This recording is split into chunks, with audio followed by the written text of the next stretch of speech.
नमस्कार, जय हिंद दोस्तों। सम्राट आईएएस, सम्राट एजुकेशन वर्ल्ड पे आपका स्वागत है। इस वीडियो में हम आज के करंट अफेयर्स के बारे में जानेंगे, कौन-कौन से इम्पोर्टेंट टॉपिक्स रहे, जिसका यूज़ यूपीएससी में हम कर सकते हैं, है ना? क्योंकि यूपीएससी डायरेक्ट आपके सवाल नहीं पूछती करंट अफेयर से, उसका बैकग्राउंड पूछती है। तो पहला आपकी हेडिंग है कि जो म्यांमार के प्रेसिडेंट हैं, वो भारत की आधिकारिक यात्रा पर थे। तो यहाँ पर भारत और म्यांमार के संबंध जो हैं, वो इम्पोर्टेंट हो जाते हैं। और म्यांमार की क्या कंडीशंस थी, है ना? अभी किस कंडीशन में गुज़र रहा, भारत के क्या इंटरेस्ट हैं, चाइना का क्या इंटरेस्ट है, किस तरीके से हम चाइना को टैकल कर सकते हैं। तो यहाँ पे जियोपॉलिटिक्स का थोड़ा कॉन्सेप्ट आता, राइट? और म्यांमार की जो आंतरिक अभी की कंडीशन चल रही, जहाँ पे अरकान आर्मी है ना? तो उस पे क्या इफ़ेक्ट आएगा, है ना? उनसे क्या इफ़ेक्ट रहेगा और उससे हमें क्या इफ़ेक्ट पड़ेगा, वो सब जानेंगे। तो 30 से 3 जून के बीच में म्यांमार के जो नवनिर्वाचित राष्ट्रपति हैं, वो आधिकारिक यात्रा पर थे। ठीक है? अधिकारी यात्रा पर हैं। ये वही राष्ट्रपति हैं जो आर्मी रूल लेके आए थे। वहाँ की जो 2021 के टाइम पे वहाँ की जो प्रेसिडेंट थी आपकी जो मतलब डेमोक्रेटिक गवर्नमेंट थी, उसको हटा के वहाँ पे जुंटा रूल लेके आ गए थे। मतलब आर्मी कूप कर दिया था वहाँ पर। फिर बाद में 2025 में इन्होंने चुनाव करवाया। चुनाव करवा के वो उन्होंने आर्मी की वर्दी हटा के खुद क्या हुआ है, न अपने आप को राष्ट्रपति घोषित कर दिया, मतलब चुनाव करवा के। अब वो चुनाव कैसे हुए, अ सही तरीके से हुए या नहीं, वो बात की बात है, लेकिन यहाँ पर क्या है, नवनिर्वाचित राष्ट्रपति कहाँ के, म्यांमार के, तो वो आधिकारिक यात्रा पर हैं। तो इनकी सबसे जो लैंडिंग हुई भारत के अंदर, वो बोध गया में हुई, है ना? बोध गया, बिहार, क्योंकि म्यांमार एक बुद्धिस्ट कंट्री है, तो बोध गया में हमारा क्या है, एक ये इसे कहते हैं कल्चरल पॉलिटिक्स। क्या कहते हैं इसको हम? कल्चरल पॉलिटिक्स, कि भाई भाई वो म्यांमार से हैं, बुद्ध धर्म को मानते, तो हम भी बुद्ध हैं, है ना? यहाँ पे भगवान बुद्ध का जन्म जन्म स्थान है। भगवान बुद्ध ने यहाँ पे ज्ञान दिया, यहीं से सब जगह फैला। तो इन्होंने बुद्ध गया में लैंडिंग हुई, वहाँ पे मंदिर अंदर गए, वहाँ पे उनका स्वागत हुआ। ठीक है? फिर उसका दिल्ली के लिए रवाना हुए। तो इस तरीके से उनकी आधिकारिक यात्रा 30 मई से 3 जून के बीच की है। लेकिन हम बात करते हैं यहाँ पे कि अभी जो कंडी जैसे भारत जो है एक डेमोक्रेटिक कंट्री है, तो वो डेमोक्रेसी को ज़्यादा वरीयता देता है। लेकिन क्या है कि जो म्यांमार का कॉन्सेप्ट है, वहाँ पे सैन्य रूल था, और वही जो सैन्य रूल था, वहीं से क्या स्टार्टिंग हो गई उसकी। उन्होंने चुनाव ना करवा दिया, और अब जैसा भी चुनाव हुआ हो, चाहे वो किसी तरीके से करा दिया, वो जीत गए वही आर्मी वाले, राइट? उन्होंने आर्मी की वर्दी साइड करी, अपने आप को राष्ट्रपति चुन लिया। देन उसके बाद इंडिया की पहली विदेशी यात्रा पर है वहाँ के जो प्रेसिडेंट हैं। अब यहाँ पे बात आती है कि इंडिया ऐसे कैसे सपोर्ट कर सकता, है ना? आर्मी कूप करा, वहाँ पे कितने ह्यूमन राइट्स का वॉयलेशन हुआ, वगैरह वगैरह, उन सब चीज़ों पे। लेकिन अभी ध्यान देना चाहिए कि हमें यथार्थवादी, हमें ज़्यादा आदर्शवादी नहीं होना चाहिए, है ना? तो भारत इसी चीज़ को अपना रहा, जिसका नाम है प्रैग्मेटिक डिप्लोमेसी। अब देखो, आदर्शवादी ये हमारा डेमोक्रेसी पे बिलीव है, ठीक है, अच्छी बात है। हम चाह रहे हैं वहाँ पे जब तक डेमोक्रेसी नहीं आएगी, तब तक हम बात करनी करेंगे। तो ऐसे इंडिया का ही नुकसान है, क्योंकि वहाँ पे चीन अपने पैर पसारता जाएगा। तो हमने क्या करा, वहाँ पे बातचीत करी। तो भारत के प्रधानमंत्री की जो ऑनरेबल प्राइम मिनिस्टर हैं, उनकी मुलाकात आसियान के जो मीटिंग हुई थी, वहाँ पे उनके जुनता जुनता जो रूल था, वहाँ के जो मिलिट्री कूप करा था, जिन्होंने आर्मी कमांडर, उनसे बातचीत हुई थी, है ना? मीटिंग हुई थी। तो वहाँ के अभी 2025 में चुनाव भी हुआ, वहाँ से जीत के आए वो नवनिर्वाचित जो राष्ट्रपति बने वहाँ के। उन्होंने पहली विदेशी यात्रा कहाँ की करी? भारत की करी। ठीक है? तो भारत यथार्थवादी, व्यापारिक व्यावहारिक कूटनीति में विश्वास करने लगा। ज़्यादा आदर्शवादी नहीं, यथार्थवादी, कि रियल में क्या चल रहा है अभी इस समय, है ना? इस समय जो आपका ऑन पेपर नहीं, जो ग्राउंड लेवल पे है, उस पे बात करेंगे। तो उस तरीके से। अब इसके आगे जानते हैं कि 2021 में, जैसा कि मैंने बताया, कि यहाँ पे मिलिट्री कूप हुआ था, है ना? म्यांमार की सेना ने, वहाँ की जो सरकार थी, डेमोक्रेसी थी उस समय, तो वहाँ पे आंग सांग सू की सरकार, चुनी हुई सरकार थी, उसको हटा के मिलिट्री रूल लेके आ गए ये लोग। ठीक है? तो लोकतांत्रिक सरकार को उखाड़ फेंक दिया। फिर वही है कि वहाँ पे एक तरफ आपके डेमोक्रेसी वाले, एक तरफ आर्मी चल गई। फिर उसके बाद इन्होंने झड़प हुई। बस धीरे-धीरे क्या हुआ, कई एथनिक ग्रुप, आदिवासी ग्रुप बन गए यहाँ पर, जैसे अरकान आर्मी हो गया, और भी कई आर्मी हो गई। ऐसे छोटे-छोटे ग्रुप बन गए, जो इस सेना के खिलाफ हो गए, है ना? कुछ समर्थन में भी, कुछ खिलाफ में भी। तो इस तरीके से जो म्यांमार है, वो कई टुकड़ों में टूटने की कगार पे हो गया, लेकिन अभी टूटा नहीं है, बाल्कनाइजेशन हुआ नहीं उसका। तो एक गृह युद्ध की स्थिति में तो है ना? गृह युद्ध की स्थिति बन गई थी, हुआ भी था, है ना? काफ़ी ग्रुप बन गए थे वहाँ पे, जो म्यांमार की राजधानी है जिसका नाम है नैपीते। तो उस एरिया के आसपास के रीजन में जो पेरीफेरी होती है आपकी, उसमें तो सेना का रूल है, ठीक है। लेकिन जो म्यांमार के बॉर्डर्स वाले एरिया हैं, वहाँ पे क्या है, वहाँ पे ट्राइबल ग्रुप्स होते हैं, जो एथनिक आर्मी होती है ना, वो उठ खड़ी हुई। जैसे अरकान आर्मी जो है ना, वो रखाइन जो प्रांत है, रखाइन प्रांत में अरकान आर्मी उठ खड़ी हुई, ठीक है। जो अरकायुमा वाला रीजन जो इंडिया से सटा हुआ है, बांग्लादेश से सटा हुआ है, तो वो वाला रीजन, ठीक है। अभी इसके बारे में और डिटेल में बात करेंगे। तो इन दोनों के बीच में झड़प हुई अच्छी खासी। और भी कई सारे ग्रुप हैं जिनका सेना से डायरेक्ट भिड़त हुई, ठीक है। उसमें से जो फेमस है वो है अरकान आर्मी, ठीक है। फिर उसके बाद मैंने बताया कि यहाँ पे पिछली साल इन्होंने चुनाव करवाया, जो आर्मी कूप करा था जुंटा ने, है ना, जुंटा रूल लेके आ गए थे ये लोग, आर्मी कूप करके। तो भाई यहाँ पे चुनाव करवाया 2025 में। तो अपने आप को एक मतलब लेजिटिमाइज करने के लिए कि हम क्या हैं, चुन क्या है, क्योंकि वैसे तो इनको विरोध हो ही रहा था पूरे म्यांमार के अंदर। तो ऐसा दिखाने के लिए कि हम आर्मी नहीं, मतलब अब सिविल हो गए, नागरिक हो गए, है ना, चुन के आए। तो उस तरीके की। लेकिन चुनाव किस तरीके हुए कि इन्होंने विपक्ष जो होता, विपक्ष को बिल्कुल हटा दिया। जो आंग सान सू की जो पार्टी थी उसको बाहर कर दिया, है ना। विद्रोही जो ग्रुप थे उनको मतदान नहीं करने दिया या उन पर नियंत्रण रखा। इस तरीके की चीजें हुई चुनाव, मतलब विवादित चुनाव कह सकते हैं इसको, ठीक है। सत्ता परिवर्तन वाला कॉन्सेप्ट हम समझ ही चुके। जैसे कि वहां पे सेना की वर्दी हटा के वो क्या गया, नागरिक राष्ट्रपति बन गया अब। मतलब उन्होंने लेजिटिमाइज करने को कि हम क्या हुए, अब यहाँ के एक नागरिक राष्ट्रपति हो गए, सेना का रूल नहीं है, अब क्या चुन के आए हम, इस तरीके कोच, ठीक है। अब यहाँ पे रणनीति महत्व क्या होता, भारत के लिए किस तरीके का रणनीतिक महत्व है। जैसे कि हम जानते हैं कि अ, जो भारत की पॉलिसी रही शुरुआत से, वो नेबरहुड फर्स्ट फर्स्ट की रही, है ना। कि हमारे जो पड़ोसी हैं उनकी कोई भी प्रॉब्लम होगी तो उनके लिए सबसे पहले खड़े, है ना, नेबरहुड फर्स्ट। और एक और पॉलिसी है जिसका नाम था लुक ईस्ट पॉलिसी। तो ऑनरेबल प्राइम मिनिस्टर ने उसको एक्ट ईस्ट ईस्ट पॉलिसी में चेंज कर दिया। तो इस तरीके के विजन है एक्ट ईस्ट पॉलिसी का मतलब, जो आसियान कंट्री है ना, उन आसियान कंट्री में 10 कंट्री हैं, उसमें म्यांमार भी आती। तो जो म्यांमार है वो एक तरीके का गेटवे है हमारे लिए, क्या है, म्यांमार जो है गेटवे है आसियान कंट्री तक का लैंड रूट से पहुंचने के लिए, है ना। जिसमें लाओस, वियतनाम, कंबोडिया और इंडोनेशिया, सिंगापुर, मलेशिया, तो यहाँ तक क्या है, लैंड रूट से पहुंचने के लिए एक अच्छी कनेक्टिविटी और अपना भारत का प्रभुत्व बनाने के लिए वहां पर, है ना, एक थोड़ा इफेक्ट देने के लिए वहां पे इंडिया का, क्योंकि चाइना तो वहां पे पैर पसार ही रहा अच्छी तरीके से, राइट।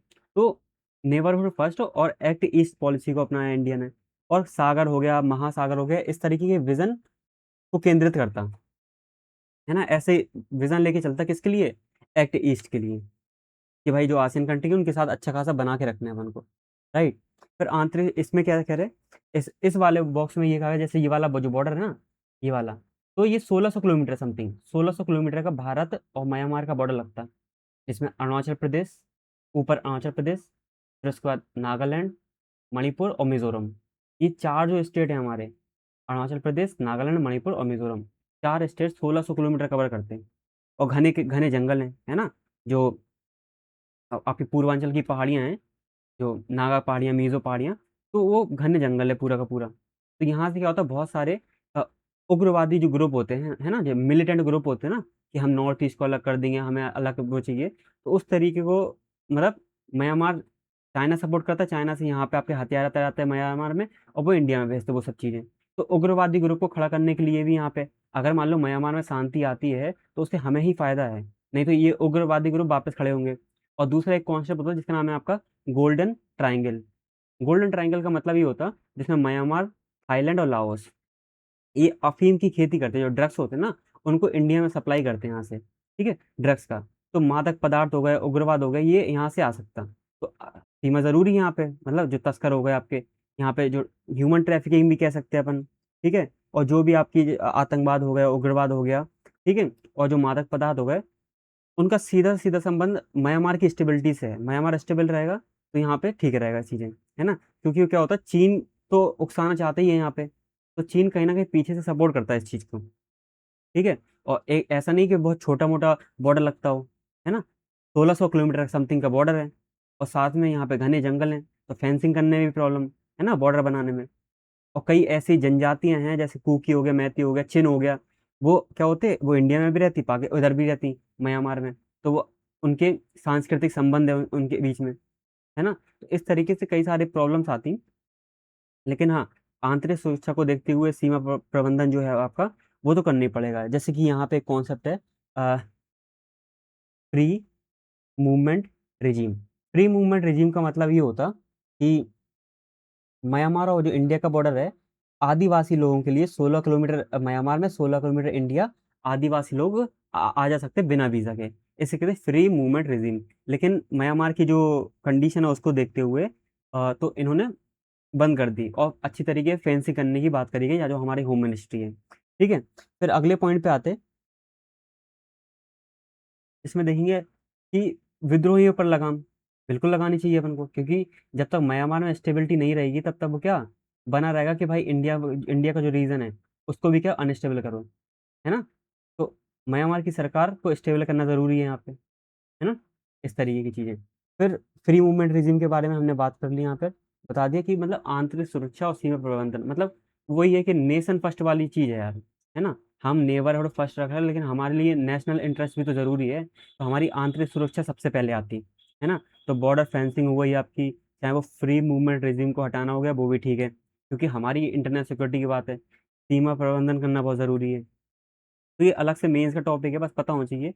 जो प्रीलिम्स के लिए क्या जरूरी है होने, कि इतना आपका बॉर्डर है ना, 1600 किलोमीटर समथिंग का, और कौन कौन से स्टेट उससे टच करते हैं, अरुणाचल प्रदेश, नागालैंड, मणिपुर, मिजोरम, और कई ऐसी जनजातियां हैं जो आपकी इंडिया में भी रहती हैं, देन पाकिस्तान में भी पाकिस्तान कह रहा हूँ, म्यांमार में भी रहती हैं। ठीक है, अब यहाँ पे बात आती है कि म्यांमार कौन कौन सी कंट्री से बॉर्डर टच करता।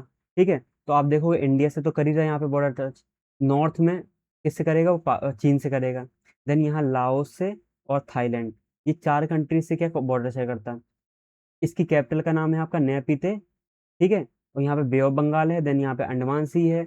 देन राइट, यहाँ पे एक नदी आई, इरावदी नदी। कौन सी नदी? इरावदी नदी। यहाँ पे एक डॉल्फिन मिलती है जिसका नाम है इरावदी डॉल्फिन। ठीक है, और मांडले जो जगह है, मांडले जेल, कौन हिस्ट्री से उठाएंगे, बाल गंगाधर तिलक का जो चैप्टर है, तो मांडले जेल में रखा गया था उनको। ठीक है, तो ये जेल आपकी म्यांमार वाले रीजन में है। ठीक है, और चार कंट्री से बॉर्डर शेयर करती, चार नहीं पांच कंट्री, ये बांग्लादेश भी शेयर करती, तो इंडिया, बांग्लादेश, चाइना, लाओस और थाईलैंड, इन पांच कंट्री से आपकी बॉर्डर शेयर करती है ये कंट्री। ठीक है, चीन के प्रभाव की बात करी थी हमने। चीन एक ऐसी कंट्री है कि भाई यहाँ की सेना को, जो सेना का शासन है उसको भी सपोर्ट कर रही, साथ में जो आदिवासी एथनिक ग्रुप है ना उनको भी सपोर्ट कर रही, उनको भी हथियार दे रही है ना? तो दोहरा खेल खेल रही है।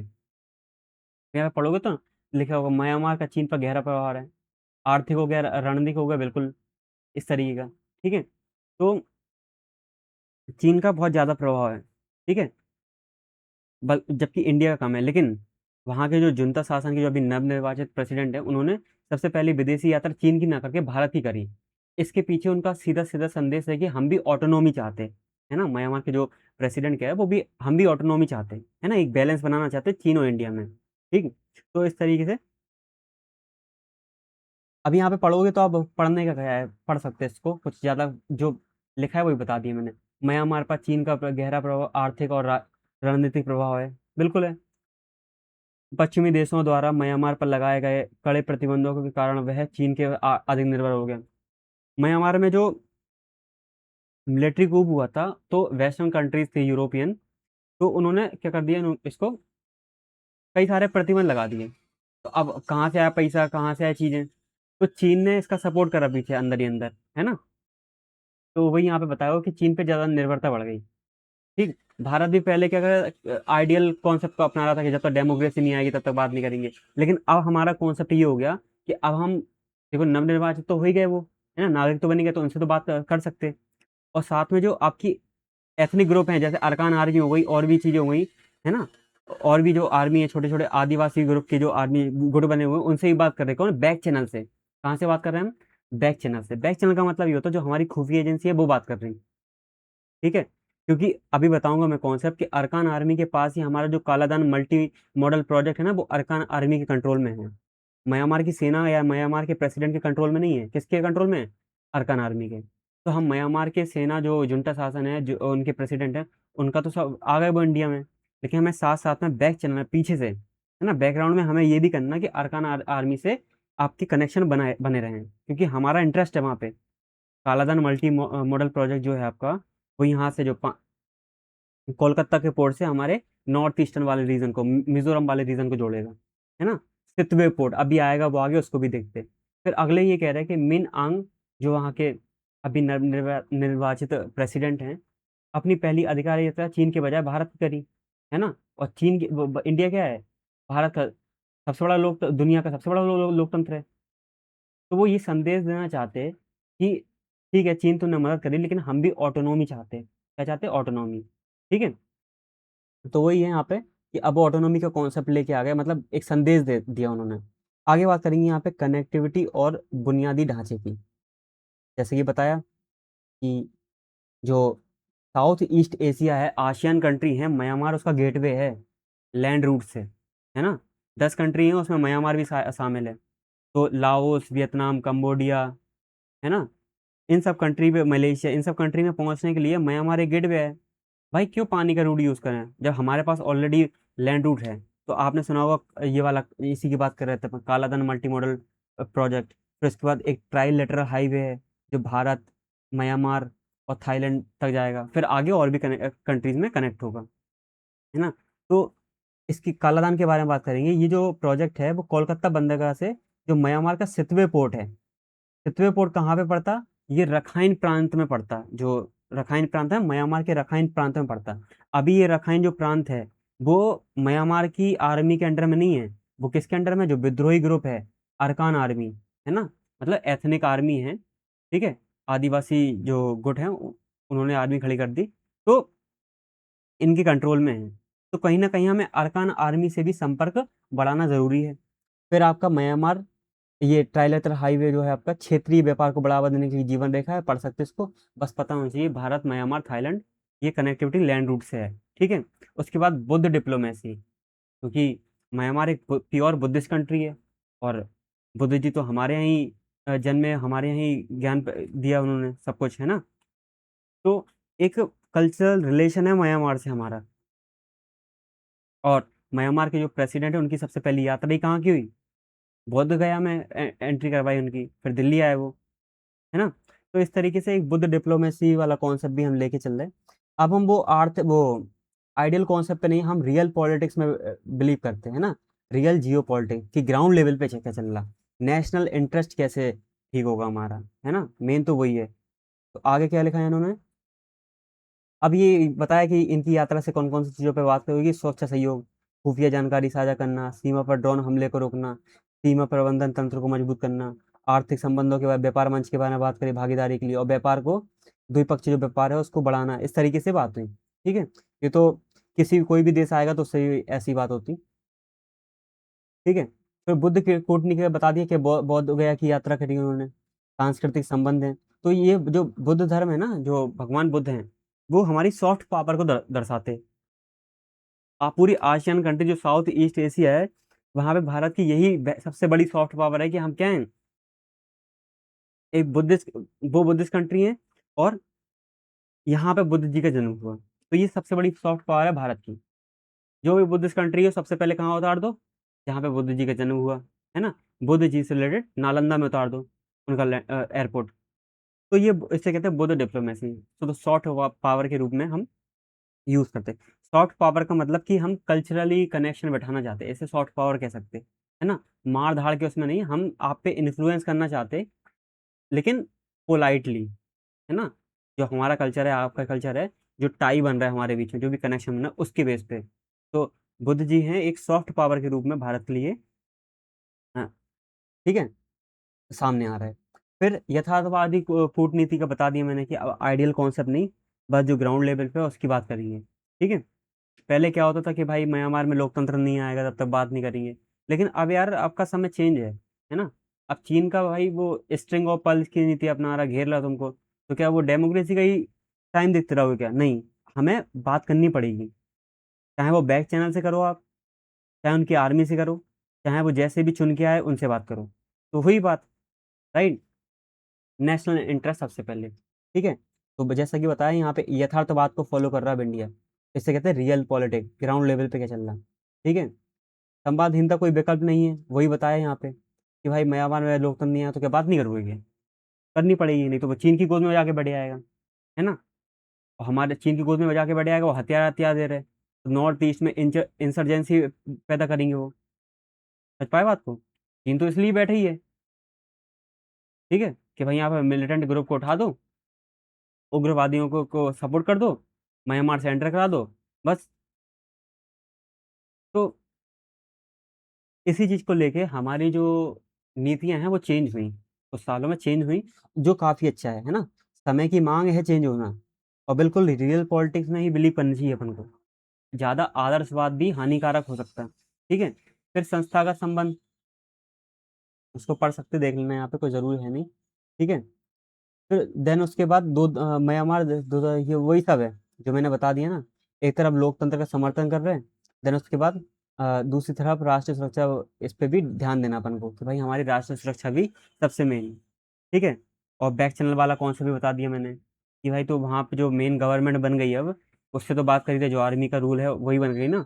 लेकिन जो अरकान आर्मी है, सितवे पोर्ट तो उन्हीं के पास है ना, उन्हीं के कंट्रोल में आ गया, सितवे हो गया, पल्लेतवे हो गया, जहाँ से हमारा कालाधन वाला प्रोजेक्ट गुजरता है। तो इनसे भी बैक चैनल में जो हमारी खुफिया एजेंसी है, संगठन है, वो अनऑफिशियल तरीके से बात करनी जरूरी है इनसे, ठीक है। इसी तरीके से भला होगा इंडिया का, है ना? हमारे इंटरेस्ट भी देखना जरूरी है। तो वही यहाँ पे दिया हुआ, मैं बता चुका। यहाँ पे एक कॉन्सेप्ट आता है, थोड़ा एडवांस कॉन्सेप्ट है, जिसका नाम है बाल्कनाइजेशन। बाल्कनाइजेशन का मतलब होता है, जैसे कि ये बाल्कन वाला रीजन है, यूरोप में पड़ता है। यूरोप का आप देखोगे, इटली के बगल वाला, जो इटली के राइट साइड वाला एरिया है, मेडिटेरेनियन भूमध्य सागर से सटा हुआ, तो वहाँ पे कई छोटे छोटे देश बन गए, है ना? ग्रीस और रोमानिया, बुल्गारिया, ठीक है, और सर्बिया, इस तरीके से कई सारी कंट्रीज हैं यहाँ पे, बोस्निया हर्जेगोविना। तो वो रीजन काफी पहले एक हुआ करता था, है ना, ग्रीस एम्पायर। लेकिन अब वो क्या है, छोटे छोटे देशों में टूट गया। उसी कॉन्सेप्ट को नाम दे दिया हमने बाल्कनाइजेशन। बाल्कनाइजेशन का मतलब होता है कि छोटे छोटे टुकड़ों में टूट जाना। तो जब से तख्ता पलट हुआ वहां पे म्यांमार में, तो वहां पे कई आर्मी छोटे छोटे गुट खड़े हो गए कि हमें भी अपना रीजन चाहिए, हम अपना बना ले रहे हैं, हमें नहीं चाहिए तुम्हारे साथ, हमें आर्मी का रूल नहीं चाहिए। तो अपोज में आ गए आर्मी के, जहाँ पे जो जुंटा रूल है वहां के, ठीक है। तो इसी कॉन्सेप्ट का नाम है, और ठीक है, बाल्कनाइजेशन। कई ग्रुप हुए, जैसे कि यहाँ पे एक कॉन्सेप्ट आता थ्री ब्रदरहुड अलायंस, जिसमें MNDA TNLA, अरकान आर्मी। यहाँ पे सबसे फेमस कौन सी है? अरकान आर्मी, जिसके बारे में बात भी करी हमने, ठीक है। तो ये डायरेक्ट म्यांमार की सेना से भिड़ गई और उनको खदेड़ भी दिया। ऑपरेशन का नाम था ये ऑपरेशन 1027, ठीक है। म्यांमार की सेना, जो आपके विद्रोही ग्रुप थे, जिनका नाम है थ्री ब्रदर अलायंस, तो म्यांमार की सेना को खदेड़ दिया। तो इस तरीके से अपनी स्वायत्ता की भी मांग करने लगे ये लोग, इस तरीके से। तो बाल्कनाइजेशन एक समस्या बन जाएगी वहां पे, फ्यूचर में ना बने तो उसके लिए म्यांमार की सरकार को भी काम करना पड़ेगा, ठीक है। फिर द्विविभाजित संप्रभुता, ये कॉन्सेप्ट क्या है? जैसे कि मैं बताया कि जो सेना है, म्यांमार की राजधानी के आसपास के रीजन पे ही कंट्रोल है, जबकि सीमा वाला क्षेत्र है ना, जो म्यांमार के बॉर्डर वाला रीजन है, वहां पे क्या है, जातीय ग्रुप हैं, एथनिक कम्युनिटी के गुट बन गए, उन्होंने ही हथियार उठा लिए वहां से, ठीक है। अब इनको हथियार दे कौन रहा? वही अगेन एक ही नाम आता है वहां पे, चमगादड़ चीन, ठीक है। तो चीन ही वहां पे, देख रहे हैं यहाँ पर, सेना को भी वो सपोर्ट कर रहे हैं यहाँ से, और साथ में जो एथनिक ग्रुप वाले हैं उनको भी हथियार दे रहा हूँ।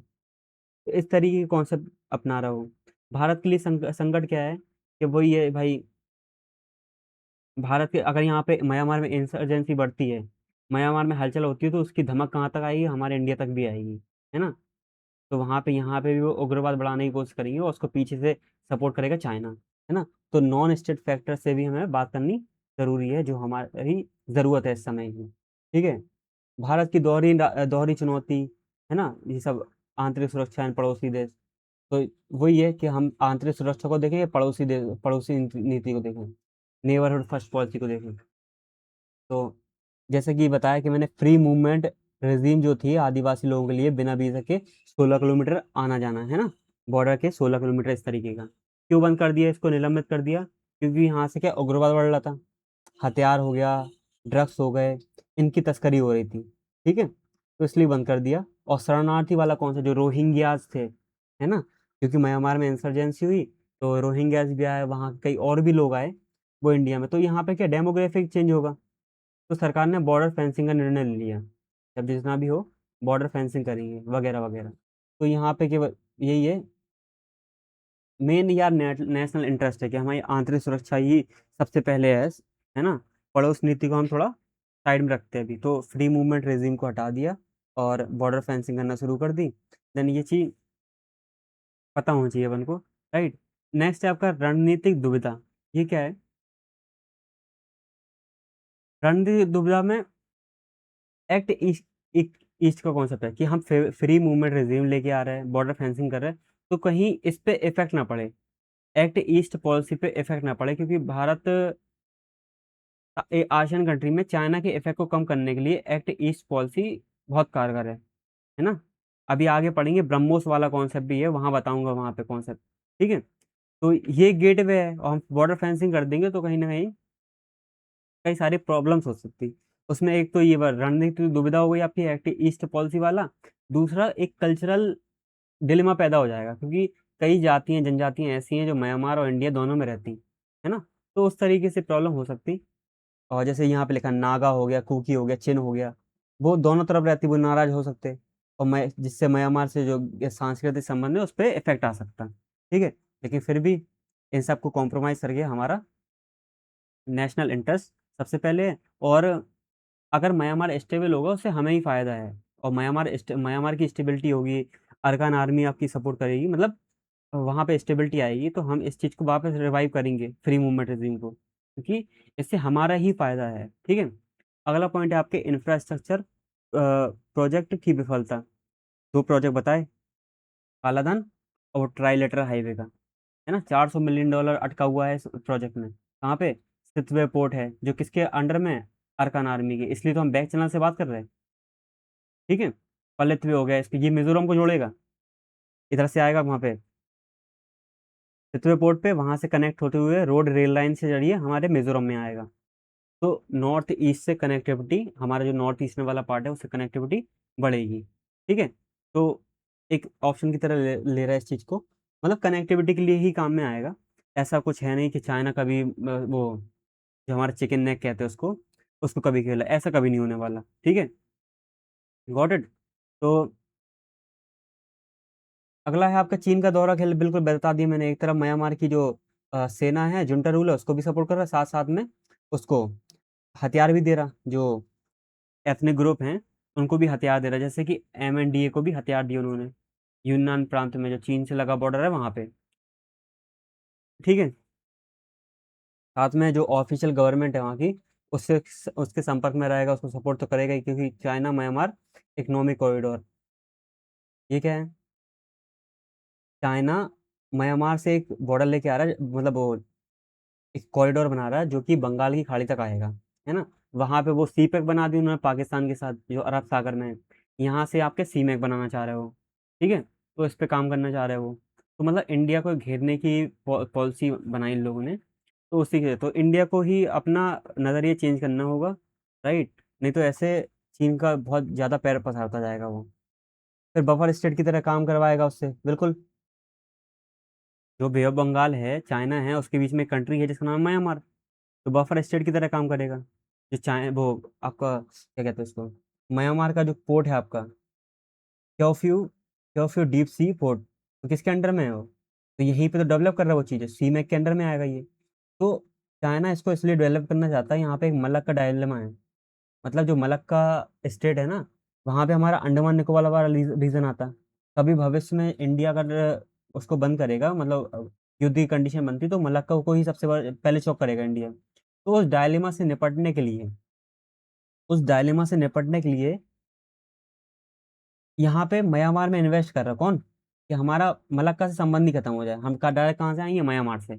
इससे हमारा जो रास्ता है वो भी कम हो जाएगा, है ना, लेंथ भी कम हो जाएगी, साथ में हमारा जो मलक्का डायलेमा है उसको भी हटा देंगे, ठीक है। इस तरीके से बंगाल की खाड़ी का डायरेक्ट एक्सेस मिल जाएगा उसको, मतलब हमारे चबूतरे पे वो डायरेक्ट आ गया। तो ये बफर स्टेट की तरह यूज करना चाह रहा है।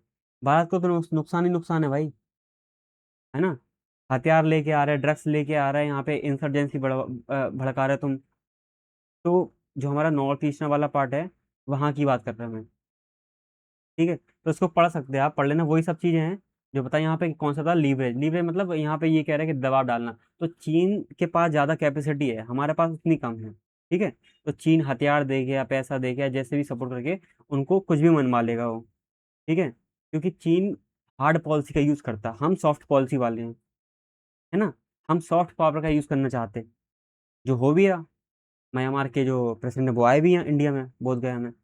आगे की रहा, इसको पढ़ लोगे वही कि भारत केवल म्यांमार की आधिकारिक सरकार के भरोसे पर अपनी रणनीतिक हित की सुरक्षा नहीं कर सकता।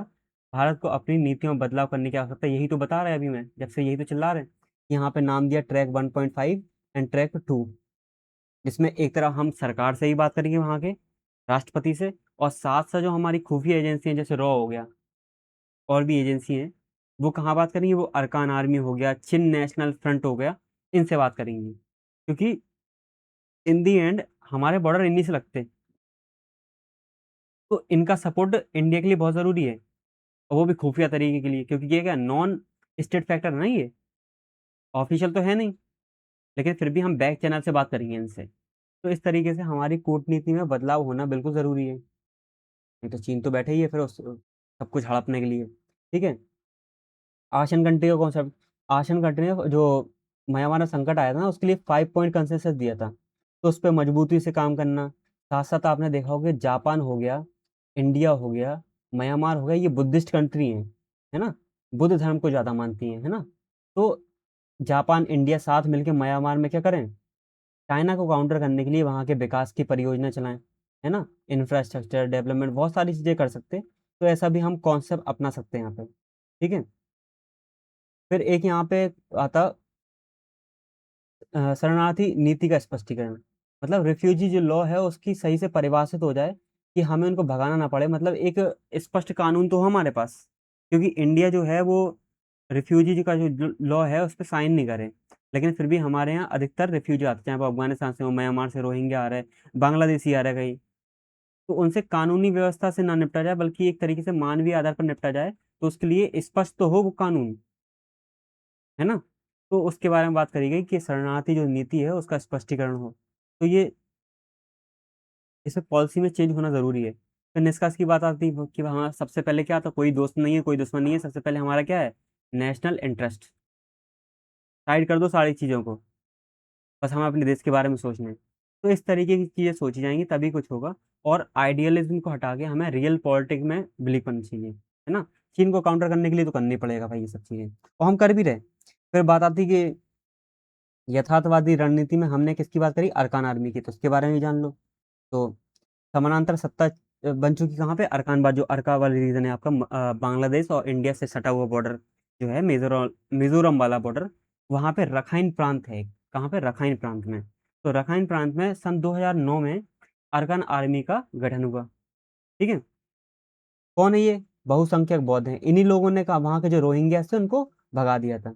तो इनका ड्रीम है, जिसमें बांग्लादेश और कई ऐसे रीजन है जिनको करके ये क्या अरकान ड्रीम कहते हैं उसको, कि ये वाला रीजन पे स्वायत्ता करेंगे, आत्मनिर्णय लेंगे, है ना। मतलब फ्री करना चाहते हो उस रीजन को। तो इस तरीके की चीजें हर जगह चलती रहती, राइट। तो फिर भी हमें इनसे बात करना जरूरी है, क्योंकि हमारा इंटरेस्ट इनसे विदा हुआ अभी। कौन सा? कालादान, कालादान वाला। ठीक है, सैन्य क्षमता। थ्री ब्रदर अलायंस के बारे में बता दिए, इस ऑपरेशन के बारे में हमने पढ़ लिया था। म्यांमार की सेना को काफी नुकसान हुआ, है ना। तो वो सब चीजें अरकान आर्मी के बारे में बताया। ठीक है, वर्तमान स्थिति। तख्ता पलट हुआ था 2021 में।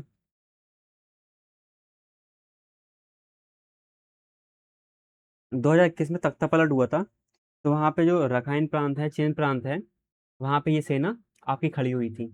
ठीक है, इसमें चीन प्रांत को की इलाकों को भी अपना एरिया में ले लिया, और वहाँ पे से जो म्यांमार की सेना है उसको खदेड़ दिया। तो इनके अंदर एक कॉन्फिडेंस आया कि हाँ यार, हम क्या कर सकते हैं, अब यहाँ इस एरिया को फ्री कर सकते हैं, है ना। अपना एरिया अलग से ले सकते हैं म्यांमार से। और ये कालादान प्रोजेक्ट के बारे में बता दिए मैंने, जिस किसको जोड़ेगा आपका, कोलकाता वाले पोर्ट को मिजोरम म्यांमार से जोड़ते हुए, वगैरह वगैरह। इसको पढ़ सकते हैं, वही सब चीज़ें हैं। तो अभी ब्रेक लगा हुआ है ये किसका? अरकान आर्मी। इससे बात करना बिल्कुल ज़रूरी है अपने लिए। ठीक है, सेतुवे बोर्ड के बारे में बात कर ली यहाँ पे। देन उसके बाद सितवे पोर्ट और फिर कलादा नदी के रास्ते कहाँ पर, चीन प्रांत के पलितवा में आएगा। और ये पलितवा जो है वो भी किसके अंडर में आ गया, वो भी अरकान आर्मी के अंडर में है। जैसे यहाँ लिखा, जनवरी 2024 में अरकान आर्मी ने पलितवा टाउनशिप पर पूरी तरह कब्जा कर लिया। सितवे पोर्ट पर भी लगभग घेर लिया, मतलब उन पे कब्जा है इस एरिया में। तो जो हमारा प्रोजेक्ट है वो इफेक्ट कर होगा, है ना, उस पे उसको स्टार्ट करने के लिए, उसको अच्छी तरह लागू करने के लिए हमें अरकान आर्मी से बात करनी पड़ेगी। तो इस तरीके की चीज़ें हैं, वही सब है, बहुत बड़ा कॉन्सेप्ट है ये। तो मेन मेन चीज़ें यहाँ पे जो गोला बनाता जा रहा मैं या अंडरलाइन करता जा रहा उस पर ध्यान दें। सत्ता का हस्तांतरण, ये वही सब चीज़ें हैं। सत्ता का हस्तांतरण में कहते हैं पहले भारत म्यांमार के प्रोजेक्ट में अधिकारी सेना पर निर्भर था, क्योंकि प्रोजेक्ट जो भी हो, इसको पढ़ सकते। वही सब चीज़ें हैं, घूम फिर आदमी, लैंग्वेज ज़्यादा हो गई इसमें, ठीक है। लेकिन वही चीज आप पढ़ोगे, पीडीएफ प्रोवाइड करवा दी जाएगी टेलीग्राम पे, तो वहां से आप लोग पढ़ सकते हैं, ठीक है। प्रोजेक्ट कब हमें कहाँ किसके बिना अरकान आर्मी के ये प्रूव नहीं होगा भाई, मतलब जब तक अरकान आर्मी का सपोर्ट नहीं रहेगा तब तक ये कल्लातन का प्रोजेक्ट रुका ही रहेगा, तो इसका सपोर्ट होना जरूरी है, राइट। देन उसके बाद भारत की आंतरिक सुरक्षा के लिए अरकान आर्मी के निहितार्थ, बिल्कुल भाई यही तो बात कर रहे हैं अभी इस चीज के बारे में, है ना, राइट। और ये ऑपरेशन बता दिया मैंने कि भारत के अंदर क्या एक ऑपरेशन चलाया था म्यांमार की सेना जब वहां पर डेमोक्रेसी थी, जिसका नाम था ऑपरेशन सनराइज। जो उग्रवादी ग्रुप थे ना, जैसे ULFA हो गया, NSCN-K हो गया, तो यहाँ नागालैंड और मिजोरम वाले रीजन में, तो ये क्या करते, इंसर्जेंसी फैलाते, है ना, यहाँ पे इस रीजन को अलग करने, तो यहाँ पे इंसर्जेंसी फैलाना। तो उसको उसके लिए एक ऑपरेशन चलाया गया जिसका नाम है ऑपरेशन सनराइज, राइट। ये वही सब चीजें हैं। बता दिया मैंने कि अरकान आर्मी वाला जो रीजन है भारत उग्रवादी ग्रुपों के लिए क्या सेफ हेवन ना दे, तो उसके लिए अरकान आर्मी को सपोर्ट में अपने साइड लेना पड़ेगा चीन के प्रभाव को रोकने के लिए, क्योंकि वहां पे क्या सीमैक बना रहा वो, है ना, बंगाल की खाड़ी में डायरेक्ट सपोर्ट आ जाएगा, वो डायरेक्ट सामने आ जाएगा। तो इस तरीके की चीजें हैं, जो लिखी वही चीजें वही रिपीट हो रही हैं आप चीजें, कि Arakan army then Sittwe port Kaladan multi modal project and वहाँ की म्यांमार आर्मी वगैरह वगैरह। तो इंडिया इन्हीं सब चीज़ों के लिए बारे में बात करना चाहेगा ना, है ना। इंडिया जहाँ तक चाहेगा वो सपोर्ट करना चाहेगा किसको, म्यांमार को, तुम टेंशन नहीं लो, हम तो बैठे, है ना। कल्चरल तो खेल ही ले रहे हैं हम, जो सांस्कृतिक संबंध बना रहे हैं वो तो हमारे हैं ही अच्छे। लेकिन चाइना को काउंटर करने के लिए, वहां पे अपने पैर पसारने के लिए इंडिया यहाँ पे हर संभव मदद के लिए खड़ा रहेगा, ठीक है। ये वही सब दिया यहाँ पे। अरकान आर्मी ने स्पष्ट चीनी निवेश की सुरक्षा का आश्वासन दिया, यदि भारत नजरअंदाज करता है तो रखाइन प्रांत में चीन का एक अधिकार हो जाएगा, और बंगाल की खाड़ी में भारत की नौसैनिक और रणनीतिक सुरक्षा के लिए सीधा खतरा। यही तो बात कर रहे हैं यहाँ पे, कि इनको अपनी साइड लेना जरूरी है। फिर एक शरणार्थी संकट है ना, डेमोग्राफिक चेंज हो रहा है हमारे, क्योंकि जो आपके रिफ्यूजीज आ रहे हैं वो इंडिया के, जहाँ पे हमारे लोग रह रहे थे वहां पे आके बस रहे, तो डेमोग्राफी में भी चेंज हो रहा। तो इस तरीके से ये हमारे लिए प्रॉब्लम है ना, ठीक। तो इसको टैकल करना जरूरी है, राइट। अगला पॉइंट है कि भारत के लिए रणनीतिक दुविधा और आगे की राह। आगे की राह क्या है कि भाई नॉन स्टेट फैक्टर से बात करना बिल्कुल जरूरी है ना। मान्यता नहीं दिया, म्यांमार की संप्रभुता का उल्लंघन है, लेकिन क्या रियल पॉलिटिक्स भाई, हर देश यही कर रहा, हर देश कहीं ना कहीं प्रॉक्सी वॉर में फंसा हुआ है। तो हम प्रॉक्सी वॉर तो करना नहीं चाहते, लेकिन हमें अपने इंटरेस्ट के लिए, हमें इंडिया के इंटरेस्ट के लिए हम रियल पॉलिटिक्स में जाना ही पड़ेगा, है ना। बैक चैनल से हमें बात करनी पड़ेगी, टू ट्रैक डेमोक्रेसी पे, टू ट्रैक नीति पे आना ही पड़ेगा अपन को, ठीक है। कि एक तरफ सरकार से भी बात कर रहा है, दूसरी तरफ खुफिया तरीके से हम क्या अनऑफिशियल तरीके से अरकान आर्मी जो भी एथनिक ग्रुप है उनसे बात कर रहा है बैक चैनल में, तो ये तो करना ही पड़ेगा, राइट। तो यही सब है कि जब वहाँ बात आई है कि वो आए हैं इंडिया के अंदर, तो शांति बुनियादी ढांचे इस तरीके की बात कर सकते हैं। यही कॉन्सेप्ट किसमें, अफगानिस्तान के लिए, ये क्या लिखा है यहाँ पे, अफगानिस्तान में तालिबान के साथ किया गया था। तो ये अब इसको हटा देना, बस हमें पता होना चाहिए कि उन बैक चैनल से बात करना जरूरी है, क्योंकि वहाँ पे तालिबान था ना अफगानिस्तान में, तो वहाँ पे भी ऐसे ही बात करी गई। अब भाई तालिबान को वो थोड़ी करा हमने, रिकॉग्नाइज थोड़ी करा था, अब लेकिन पूरे अफगानिस्तान पे उन्हीं का कंट्रोल है, तो ये तो कहेंगे नहीं कि वहाँ पे पहले डेमोक्रेसी लेके फिर हम बात करेंगे। हमें बात करनी पड़ेगी, क्योंकि हम अफगानिस्तान में हमारा इंटरेस्ट है, ठीक है, सेंट्रल एशिया से डायरेक्ट कनेक्शन बैठा था वो हमारा, मतलब जो पाकिस्तान का जो पाकिस्तान के लिए प्रॉक्सी का काम करेगा हमारे लिए। अफगानिस्तान को सपोर्ट करना जरूरी है, चाहे कैसी भी कंडीशन में करो। यही है रियल पॉलिटिक्स। यहाँ पे अफगानिस्तान को इसलिए हमने तालिबान को इसलिए सपोर्ट करा पीछे से, अब मान्यता दे दी कि पाकिस्तान को साइड करना है ना, पाकिस्तान के लिए एक बैलेंस बना के रखना। साथ में हमारा सेंट्रल एशिया से डायरेक्ट कनेक्शन बढ़ है ना, चाबहार पोर्ट जो ईरान में बना हुआ है, वहां से अफगानिस्तान होते हुए सेंट्रल एशिया। और यहाँ पे म्यांमार को सपोर्ट करना इसलिए जरूरी है, यहाँ पे चीन का प्रभुत्व बढ़ेगा, उसको संतुलित करने के लिए, चाहे वो अरकान आर्मी हो चाहे म्यांमार की सेना हो, तो उससे बात तो पढ़नी पड़ेगी। आप ऑफिशियल तरीके से सरकार से बात कर रहे हैं, अनऑफिशियल तरीके से अरकान आर्मी से बात करोगे, खुफिया तरीके से, राइट। यही काम हमने अफगानिस्तान में भी करा था, ठीक है, गॉट इट। तो ये पूरा का पूरा भारत म्यांमार के संबंध की बात हो गई। संबंध आप रणनीतिक ले सकते हैं, सांस्कृतिक ले सकते हैं, आर्थिक, सामाजिक, तो कई सारे पॉइंट में बात हो सकती। लेकिन जो मेन मुद्दा है वो वहाँ के चाइना का इफेक्ट, साथ में वहाँ पे जो अभी चुनाव हुए उसके बाद, उसके पहले जो आर्मी का रूल था, उसके पहले डेमोक्रेसी थी, उसके बारे में पूरी कहानी पता होनी जरूरी है। और उससे भी बड़ी बात, हमारे कालादान मल्टी मॉडल प्रोजेक्ट के बारे में हमें जानकारी होना जरूरी है। कौन से पोर्ट से आ रही, जैसे आप कोलकाता पोर्ट से सितवे पोर्ट, है ना, फिर कालादान नदी के जरिए पलतवे, पलतवे से कहाँ से एंटर करेगी, मिजोरम बाय रोड। तो वो सब, इसके बारे में जानकारी होना बिल्कुल ज़रूरी है अपने लिए, ठीक है। अरकान आर्मी के बारे में हमने बात करी, तो ये कॉन्सेप्ट था, बहुत बड़ा कॉन्सेप्ट था, ठीक है।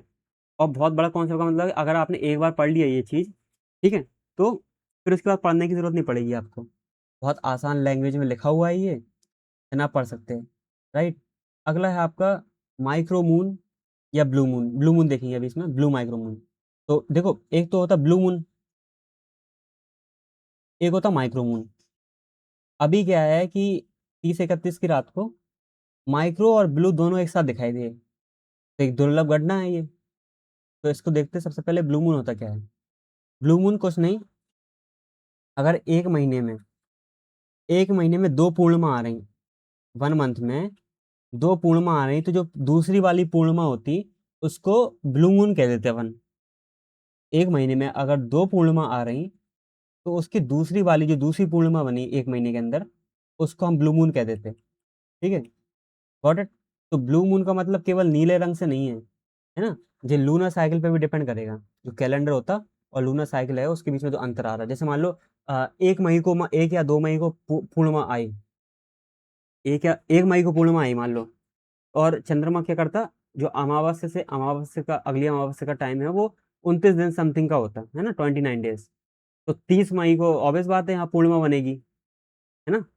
तो इसलिए एक महीने के अंदर क्या बन सकता है, जब भी दूसरी पूर्णिमा को, अगर एक महीने में दो पूर्णिमा आ गई, तो उसके दूसरी पूर्णिमा को हम क्या कहते हैं, ब्लू मून के नाम से जानते हैं, गॉट इट। इतना ही समझ में, तो यहाँ पे वही लिखा, जब एक ही कैलेंडर में के महीने में दो पूर्णिमा बने, तो उसकी दूसरी पूर्णिमा को ब्लू मून का टाइटल देते हैं या नाम देते हैं। अगली अमावस्या से अगली अमावस्या कितने दिन में, 29 दिन में। तो मान लो 1 तारीख को 1 मई को पूर्णिमा हुई, तो 30 या 31 को फिर से पूर्णिमा आ जाएगी, फरवरी को छोड़ दें तो, ठीक है। तो ये कॉन्सेप्ट है, राइट। तो यहाँ वही सब दिया हुआ है, तो बना यहाँ पे पूर्णिमा कॉन्सेप्ट, क्योंकि दूसरी पूर्णिमा थी इस महीने की, तो वहाँ पे ब्लू मून लेके आ गए, है ना, नाम लेके आए ब्लू मून। अब यहाँ पे अपवाद दिया कि भाई चंद्रमा का नीला कलर इस स्कैटरिंग ऑफ लाइट से भी हो सकता है, धूल के कण आ गए, या जो कहीं ज्वालामुखी फूटा, है ना, या जंगल अंगल की आग से धुआं उठा, तो वहां से प्रकाश प्रकीर्णित होते कहाँ पहुंचेगा, मतलब चंद्रमा नीला दिखाई देता है, इसके भी ब्लू मून की घटना नहीं कहते, बस नीला हो जाता थोड़ा सा। फिर आता माइक्रो मून। माइक्रो मून कब होता है, माइक्रो मून का कॉन्सेप्ट समझ लो कि जो चंद्रमा है वो अर्थ के अराउंड रेवोल्यूशन कर रहा है, वो सर्कुलर ऑर्बिट में नहीं कर रहा। वो ऑर्बिट का नाम है इलिप्टिकल। जब इलिप्टिकल, मान लो ये अर्थ है और ये ऐसे कर रहा है, तो जब वो पास में होगा तो ऐसे कहेंगे पेरीजी।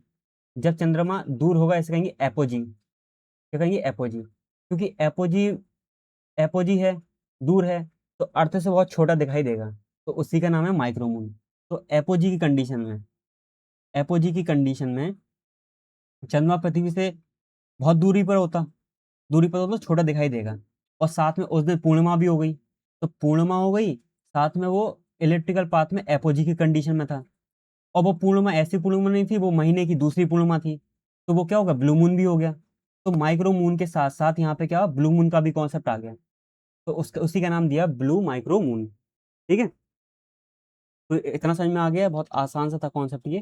ठीक है, और बता दिया मैंने कि 6% छोटा और 10% समथिंग चमकदार कम दिखाई देता। सुपर मून, जब पेरिजी अर्थ के बिल्कुल पास में आ जाए चंद्रमा, तो लगभग 14% बड़ा दिखाई देने लगता चंद्रमा, उसे सुपर मून कहते हैं।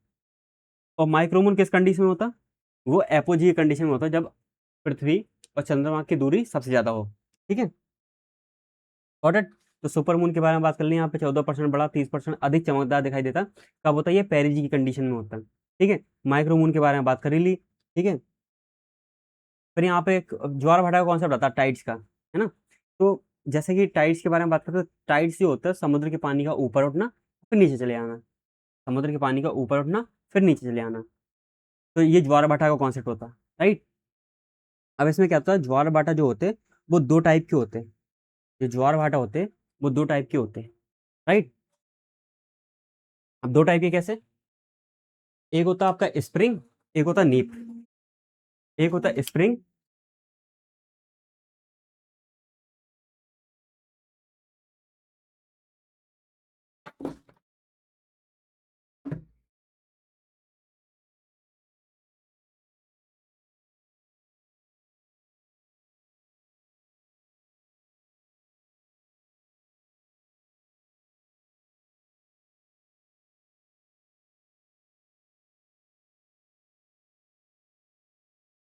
राइट। तो एक होता है स्प्रिंग टाइड, एक होता है नीप टाइड। तो वही है कि चंद्रमा का जो गुरुत्वाकर्षण होता है ना, वो पानी को खींचता है, तो उच्च ज्वार और निम्न ज्वार की कंडीशन बनती है ना। अब ज्वार भाटा के बारे में बात अलग करेंगे, तो जब सूरज, पृथ्वी और चंद्रमा एक लाइन में आ जाते तो वहां पे कौन सा स्प्रिंग टाइड बनता, कौन सा टाइड, स्प्रिंग टाइड, मतलब 180 के एंगल पे एक एक ही लाइन में आ जाएंगे, तो वहां पे सूरज का भी आपका गुरुत्वाकर्षण लगेगा, तो पानी को खींचेगा, और चंद्रमा का तो ज्यादा लगता ही है। ठीक है, और जब पेरिस की कंडीशन बनेगी, तो वहां पे चंद्रमा बिल्कुल पास में होगा, तो गुरुत्वाकर्षण को ज्यादा ही लगेगा, तो पानी काफी ऊंचा उठेगा। ठीक है, तो ये यहाँ पे वही लिखा, सुपर मून की कंडीशन मतलब जब चंद्रमा बिल्कुल पास में होगा, दूरी कम होगी पृथ्वी से, तो वहां पे बिल्कुल करीब में होगा, तो गुरुत्वाकर्षण जो बल होगा वो अधिक लगेगा, उच्च ज्वार आएगा। जब माइक्रो मून की कंडीशन बनेगी, तो वहां पे क्या होगा, निम्न ज्वार, मतलब निम्न ज्वार नहीं, अपेक्षाकृत कमजोर होगा, जो ज्वार बनेगा वो कमजोर होगा, क्योंकि गुरुत्वाकर्षण दूरी है, मतलब एपोजी कंडीशन में दूर हो गई, दूरी हो गई, वहां पे चंद्रमा और पृथ्वी के बीच की दूरी बढ़ गई, वहां पे माइक्रोमून कहते हैं उसको। उस कंडीशन में जो ज्वार आएगा वो अपेक्षाकृत कमजोर होगा, ज्यादा पानी नहीं उठाएगा। तो यही यहाँ पे दिया हुआ है। तो जैसा कि बताया, यहाँ पे इस तरीके से आपकी दुर्लभ घटना है कि ब्लू मून भी है और माइक्रो मून भी है, तो एक ही महीने में दिखाई दी, एक ही टाइम पे ही है। ठीक है, तो ये ब्लू मून हो गया, ब्लू माइक्रो मून हो गया। देन उसके बाद अगली हेडिंग आती पॉक्सो के बारे में। पॉक्सो के बारे में न्यूज में था ये। ठीक है, सुप्रीम कोर्ट ने कई डिसीजन दिए इस पे। ठीक है, पॉक्सो पॉक्सो क्या है, ये जो बच्चों को, मतलब 18 साल के जो नीचे होते हैं ना, उनको जो आपकी यौन शोषण होता है उससे बचाने के लिए एक्ट है, 2012 के टाइम पे आया था। कब आया था, 2012 के टाइम पे ये सर बना था कानून। ठीक है, कई ऐसे, वो पढ़ लेना इसको। लेकिन जो फेमस मेन है, जो अभी न्यूज में था, ये सुप्रीम कोर्ट के जजमेंट ही है, राइट। वो ये था, ठीक है, कि 18 साल से नीचे कोई भी, अगर आप यौन शोषण के लिए, कॉमर्शियल यौन शोषण के लिए, व्यवसाय की यौन शोषण के लिए अगर इस माइनर को वो 18 है, ठीक है, चाहे उसकी मर्जी हो या ना हो, है ना, नाबालिग है, तो ये अपराध की कैटेगरी में आएगा, इसके लिए खूब बड़ी सजा कर दी है। ठीक है, तो यहाँ पे यही न्यूज में था, अभी जो न्यूज में था ना द हिंदू के अंदर, तो वो यही न्यूज में था। तो इसको पढ़ोगे, पॉज करो, इसको पढ़ लो, हिंदी में लिखा हुआ है, आराम से पढ़ लो। तो ठीक है, सुप्रीम कोर्ट ने यहाँ पे जजमेंट दिया। फिर यहाँ पे दिया Juliet clause. Romeo Juliet clause का मतलब होता कि 16-17 साल के जो भी नाबालिग हैं, वो अगर अपनी मर्जी से बनाते, तो इस कानून में लिखा, तो वो भी यौन शोषण माना जाएगा। तो लेकिन उनकी सहमति से हुई सब चीजें, तो इनके बीच में अंतर करना जरूरी है, कानूनी अंतर होना जरूरी है ना, नहीं तो वो बोझ के तले, जो इतने केस आ जाएंगे तो उस बोझ के तले ही जज जाएगी ये चीज। ठीक, देन उसके बाद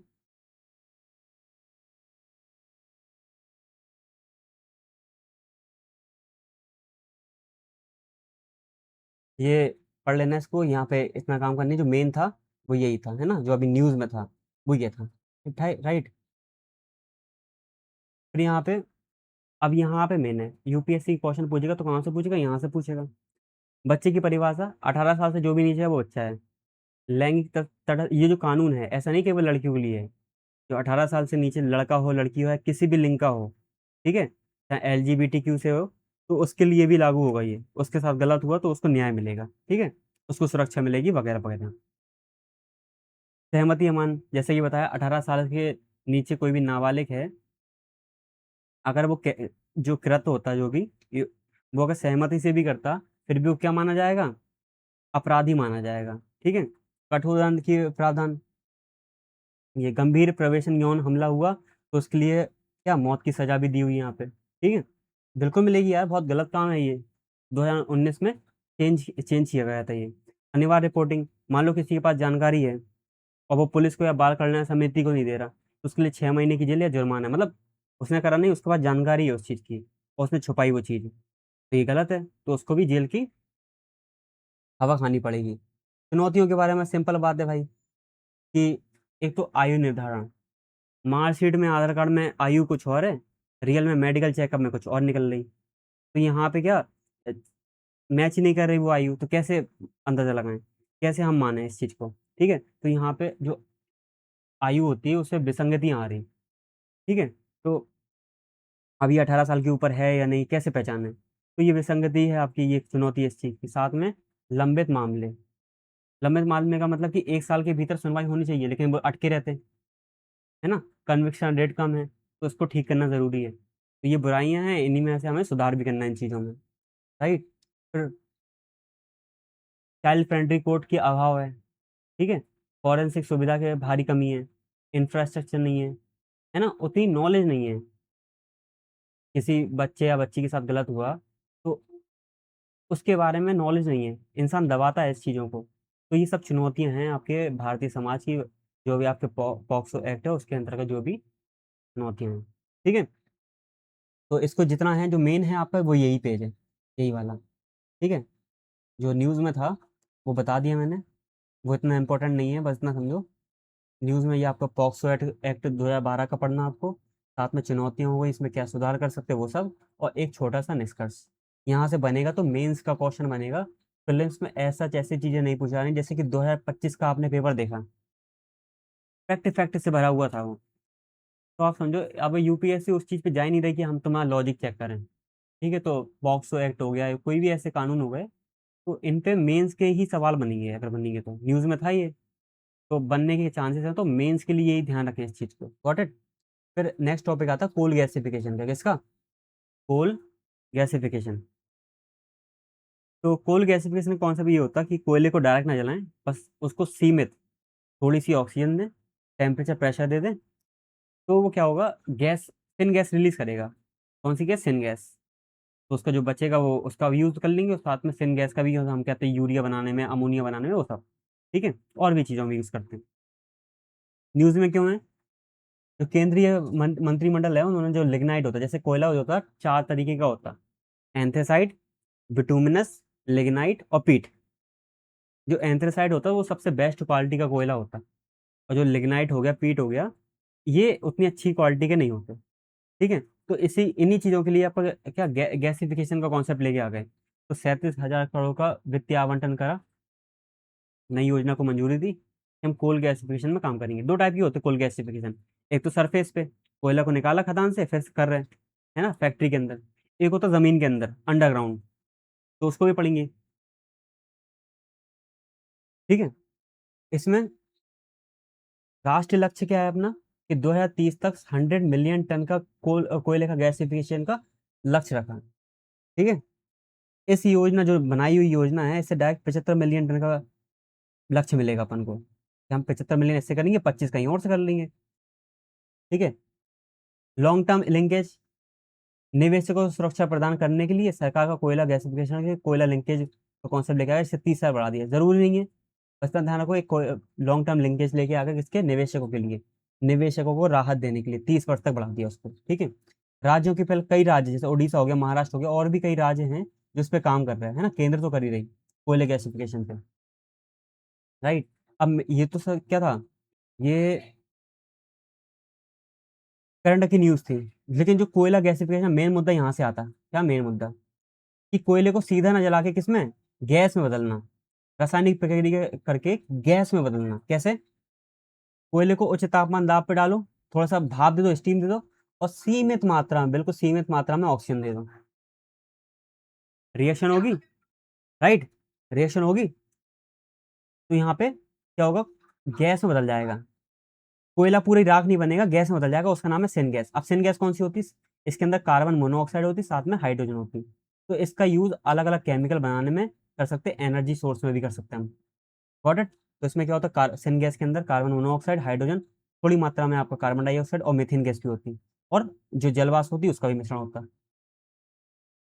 सिन गैस का कॉन्सेप्ट पता होना चाहिए। एक्चुअल में सिन गैस यही होती है, कार्बन मोनोऑक्साइड और हाइड्रोजन गैस H2, साथ में थोड़ी मात्रा में कार्बन डाइऑक्साइड और मीथेन भी मिल जाएगी, और जलवाष्प भी। तो उसको ओवरऑल सिन गैस कह देते हैं। और इसकी प्रक्रिया ध्यान रखनी है अपन को, सीमित मात्रा में हमने ऑक्सीजन दिया। Got it? अब इम्पोर्टेंट क्यों है? आपको मालूम है कि भारत कितनी बड़ी आबादी है, और हमारा जो एनर्जी के लिए हम कहाँ, जो मिडिल ईस्ट की कंट्री है उन पर डिपेंडेंट है ना, ऊर्जा आयात पर डिपेंडेंट है। 50% LNG, यूरिया जे इतना हम आयात ही करते हैं। अब ये परसेंटेज ध्यान नहीं रखनी है अपन को, बस पता होना चाहिए कि अधिकतर चीज़ें हम आयात ही करते हैं। ठीक है, तो उसके लिए सिन गैस एक गेम चेंजर साबित होता, गेम चेंजर तो नहीं कह सकते, हाँ, लेकिन एक सपोर्ट की तरह शामिल हो सकता है। जो सिन गैस होता है उसका उपयोग कहाँ कर सकते हैं, यूरिया हो गया, मेथनॉल हो गया, इन स्प्रेड बनाने में कर सकते हैं, जिससे हमारा जो अरब डॉलर का जो फॉरेक्स रिजर्व है वो बचेगा। ठीक है। और जो स्वच्छ एनर्जी, अब हम सीधा कोयला जलाते, वो उसका धुआं हो गया, सल्फर डाइऑक्साइड गैस हो गई, नाइट्रोजन डाइऑक्साइड हो गई, और भी कई जहरीली गैस हो गई, वो सीधे कहाँ जाती, हवा में, वातावरण में। तो वो सीधे जलाना हमारे लिए प्रॉब्लम दे देता है ना, डस्ट पार्टिकल भी निकलते। तो वो सब चीजें स्वच्छ एनर्जी पे काम करने के लिए हमें इसको अपनाना जरूरी है। Got it? स्वच्छ एनर्जी के लिए अपना जरूरी क्यों, यहाँ पे जो भी गैस बन रही है, यहाँ पे कार्बन मोनोऑक्साइड, हाइड्रोजन गैस, उसको क्या कर रहे हैं हम, स्टोर कर ले रहे हैं। हमारा मेन मुद्दा तो सिन गैस ही बनाना है, और जब सीधे जला रहे हैं तो जो गैस है वो आपकी सीधे उड़े आ रही, प्रदूषक बन रही, कई सारी प्रॉब्लम्स कर रही, है ना, ग्लोबल वार्मिंग वगैरह वगैरह हर चीज़ कर रही, नुकसान दे रही। ठीक है। अब यहाँ पे देखिए संसाधन का स्तम उपयोग, ज्यादा उपयोग। जैसे कि मालूम है कि भारत जो है वो दुनिया का सबसे बड़ा कोयले का भंडार रख के बैठे हैं, 400 बिलियन टन का।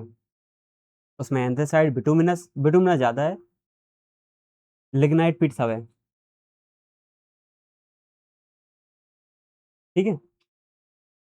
तो गैसिफिकेशन की तकनीक, अब इसका यूज करेंगे तो पर्यावरण को कम नुकसान भी होगा, और हमारे लिए जो आयात आयात पे भी निर्भरता कम होगी।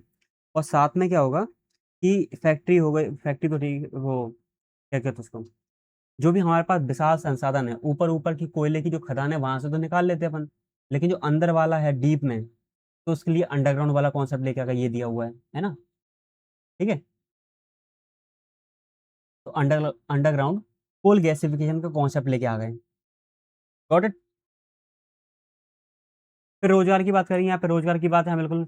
जो आपका छोटा नागपुर का रीजन है, आपका झारखंड, छत्तीसगढ़, उड़ीसा, अधिकतर कोयले की खदानें वहीं पे हैं, तो वहां पे 2.5 से 3 लाख करोड़ का निवेश होगा, और रोजगार भी मिलेगा, अर्थव्यवस्था को बूस्ट मिलेगा। बिल्कुल, ये तो हम लिख सकते हैं, इसमें कोई रॉकेट साइंस नहीं है। ठीक है। 20% हिस्सा आपका सरकार देने को राजी है, वहाँ पर वही प्राइवेट इन्वेस्टर तो आएंगे ही आएंगे यहाँ पर, राइट। कैंपिंग की बात करेंगे तो कैंपिंग इस परियोजना में अधिकतम 5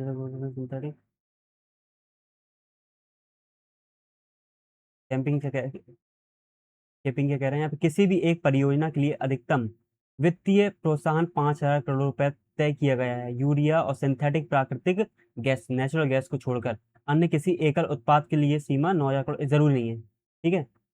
हमें पैसा थोड़ी ध्यान रखना कितना क्या दिया, मेन मेन कॉन्सेप्ट ध्यान रखना। देखो, जो चीज काम की है उसको ही पढ़ना, नहीं तो फिर ऐसे ही होगा कि 2026 में आपका पेपर आया उस तरीके का, वही लटक जाएगा इंसान, फिर देख के कहेगा ओ इतना हार्ड पेपर। तो फैक्ट पे डिपेंड होना है अपन को, लेकिन ये पैसे इसे थोड़ी ध्यान रखनी है अपन को।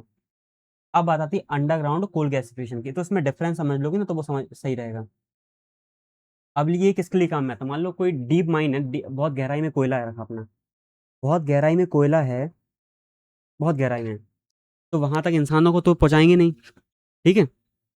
तो क्या करते हैं, वहीं पे आपने एक ड्रिल करा, ड्रिल से वहां पे जो आपको टेम्परेचर प्रेशर जैसा ही बनाना है वो कर दिया। देन उसके बाद वहां पे क्या कर दिया, सीमित मात्रा में ऑक्सीजन छोड़ दिया, तो वहीं जलता रहा। एक कुआं खोदा तो वहां से क्या वो गैस गैस कलेक्ट कर लिया अपन ने। तो इसे कहते हैं अंडरग्राउंड कोल गैसिफिकेशन का कॉन्सेप्ट। ये इन सीटू कॉन्सेप्ट, मतलब अंदर ही अंदर चीजें कर दी, जमीन के अंदर ही, उसको निकाल ही नहीं बाहर। तो खदान खोदने का खर्चा खत्म, फैक्ट्री लगाने का खर्चा खत्म, तो इस तरीके खर्चे खत्म हो जाएंगे, और जो जान माल की हानि होती उसका भी खर्चा खत्म, ठीक है।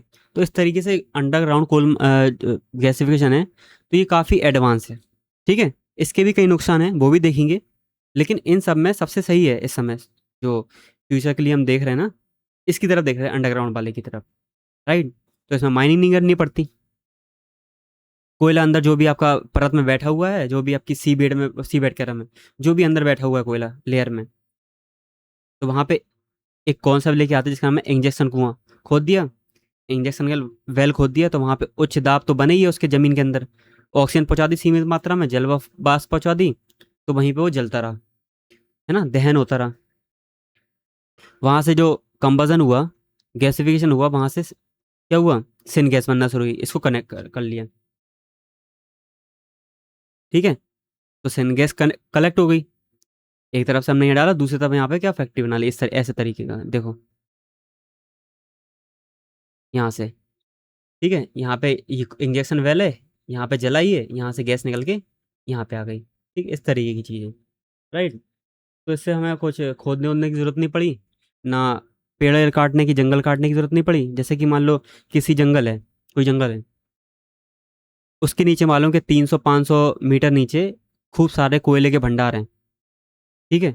अब वो चाहे लिग्नाइट के हों चाहे बिटुमिनस के हों, लेकिन कोयले के भंडार हैं। तो अब क्या पूरा जंगल साफ करने की ज़रूरत है, नहीं। तो उसके लिए क्या काम आएगा, अंडरग्राउंड। तो एक दूर से हमने अलग से क्या एक ड्रिल करा, वहाँ पे डाल दिया, और एक तरफ क्या निकाल दिया, सिनगैस निकाल ली। तो ये तो एडवांस है, हंसी खेल नहीं है, ठीक है। तो फिर भी यहाँ पे ये क्या फ्यूचर की कॉन्सेप्ट है, राइट, गॉट इट। उत्पादन को बता दिया यहाँ पे, यहाँ से हम क्या निकालेंगे, सिनगैस निकाली, इसमें कार्बन मोनोऑक्साइड, हाइड्रोजन और मीथेन इथेन वगैरह गैसें रहेंगी, जिनका यूज़ हम कहाँ करेंगे, यूरिया बनाने में, और मेथनॉल बनाने में, और भी कई सारे केमिकल्स को बनाने में करते हैं, गॉट इट। ये वही सब यहाँ पे। अब यहाँ पे तुलना दी, तो प्रक्रिया का स्थान जमीन के जो सिंपल वाला होता ना, सरफेस गैसिफिकेशन, तो वो जमीन के ऊपर होता, कारखाना बना के, ये जमीन के अंदर ही जलता रहता। खनन की आवश्यकता, इसमें तो कोयला निकालना पड़ेगा, है ना, जो माइन वो होती माइंस होती वहाँ से निकालना पड़ेगा, फिर उसको फैक्ट्री में ले जाना पड़ेगा, वहाँ पे उसका कोल गैसिफिकेशन होगा। देन उसके बाद इसमें नहीं पड़ती, इसमें ज़मीन के अंदर ही सब कुछ हो जाता। इन सीटू कॉन्सेप्ट है, कौन सा कॉन्सेप्ट है, इन सीटू। कोयले की गहराई, मान लो जो कोयला था वो कम गहराई पे है, तो ठीक है, आप सरफेस से निकाल लो और फिर फैक्ट्री में ले जाओ, तो सरफेस गैसिफिकेशन हो गया। लेकिन मान लो बहुत गहराई वाला है, तो अंदर ही जला दो उसको, ठीक है, निकालने की ज़रूरत नहीं, इससे पैसा भी बचेगा और काम भी हो जाएगा। फिर राख प्रबंधन, अब जो सरफेस पे जलाते हैं तो उसके लिए खूब सारी राख बनती, तो उस राख का क्या करें, कैसे निपटान हो, निपटान तो हो ही रहा, लेकिन बहुत सारी बन जाती हो, तो उससे बचने के लिए क्या होता, अंदर ही जला दो, जो राख रहेगी वो अंदर ही रहेगी, ठीक है, अंदर ही रहेगी, इससे कचरा वचरा कुछ नहीं फैलेगा, ठीक है। बस हमें गैस मिल गई थी, गैस चाहिए थी, गैस मिल गई। लागत, इसमें ज़्यादा लागत आती, फैक्ट्री लगाओ, परिवहन हो गया आपका, कोयला निकालो, है ना, वर्क का मजदूरों को दो, जबकि इसमें नहीं होता, परिवहन और खनन की लागत नहीं बनती, बस ड्रिलिंग हो गया, थोड़ी फैक्ट्री एक्ट्री लगाना, उसकी लागत लगती। तो अपेक्षाकृत चक्र तो क्या है, सस्ता है, ये कैसा है, सस्ता। श्रमिकों की सुरक्षा, बिल्कुल, यहाँ पे जान जाने की वो हो सकती, जोखिम हो सकता, यहाँ पे 100% सुरक्षित है, जमीन के अंदर थोड़ी जा रहे हैं, ठीक है, गॉट इट। फिर लाभ देख लो भैया, यहाँ पे अंडरग्राउंड कोल माइनिंग है, तो यही सब लाभ हैं इसके, कि भारी मात्रा में कोयला पड़ा हुआ है 300 मीटर गहराई में, तो उसको, है ना, जो अच्छी गुणवत्ता का भी नहीं है, मान लो निकाल भी लें तो उससे उतनी एनर्जी नहीं बनेगी, अब यूज़ करना है तो उसको अंदर ही अंदर जला दो, तो उसके लिए काम में आ जाएगा। पर्यावरण के अनुकूल है, बिल्कुल है भाई, है ना, जंगल अंगल की कटाई नहीं करनी पड़ेगी, धूल प्रदूषण नहीं होगा, जहरीली गैसें नहीं निकलेंगी, उनको इकट्ठा ही कर ले रहे हैं। मीथेन का निस्सरण, अब क्या होता है ज़मीन के अंदर, उन्हीं कोयले की जो परतें लगी हुई हैं उसके अंदर मीथेन भी भरी हुई होती है ना, उसे कहते हैं कोल बेड मीथेन, CBM। तो उसको निकालने में आसानी होगी, जब हम लगे हाथ कोयले को जला रहे तो साथ साथ मीथेन भी बाहर आ जाएगी, मीथेन को भी निकाल लो। तो ये सब चीज़ें इसके फ़ायदे हैं। मुख्य चलन बता दिया जाए तो कि ऐसे ग्राउंड लेवल का वाटर, अब भाई अंदर अंदर जला रहे तो ग्राउंड लेवल भी ये तो है, वहाँ पे जहरीली तुम जो राख बन रही वहाँ पे कई सारे ऐसे एलिमेंट्स, जैसे कई सारे ऐसे एलिमेंट, जैसे वो मरकरी हो गया, आर्सेनिक हो गया, है ना, लेड हो गया, वो सब निकलेंगे उस राख में से तो वो ग्राउंड वाटर में जाएंगे, है ना। यहाँ पे दिया फिनॉल हो गया, आपका बेंजीन हो गया, ये सब ग्राउंड वाटर में जाएंगे तो हमें प्रॉब्लम करेंगे, कैंसरकारी हो सकते हैं ये, है ना। ठीक है, देन भूमि का धंसना।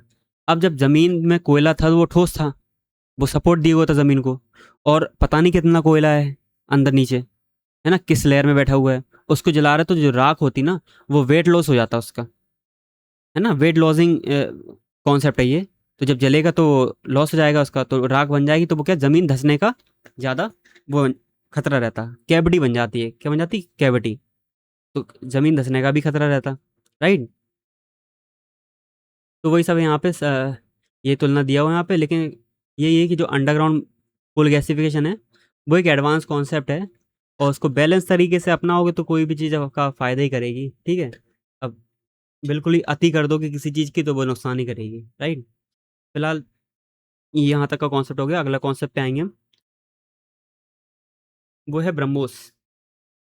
वियतनाम से पूरी की पूरी डील फाइनल हो गई, इंडोनेशिया भी लाइन में है, बिल्कुल फाइनल स्टेज पे हैं, किससे डील करने के लिए।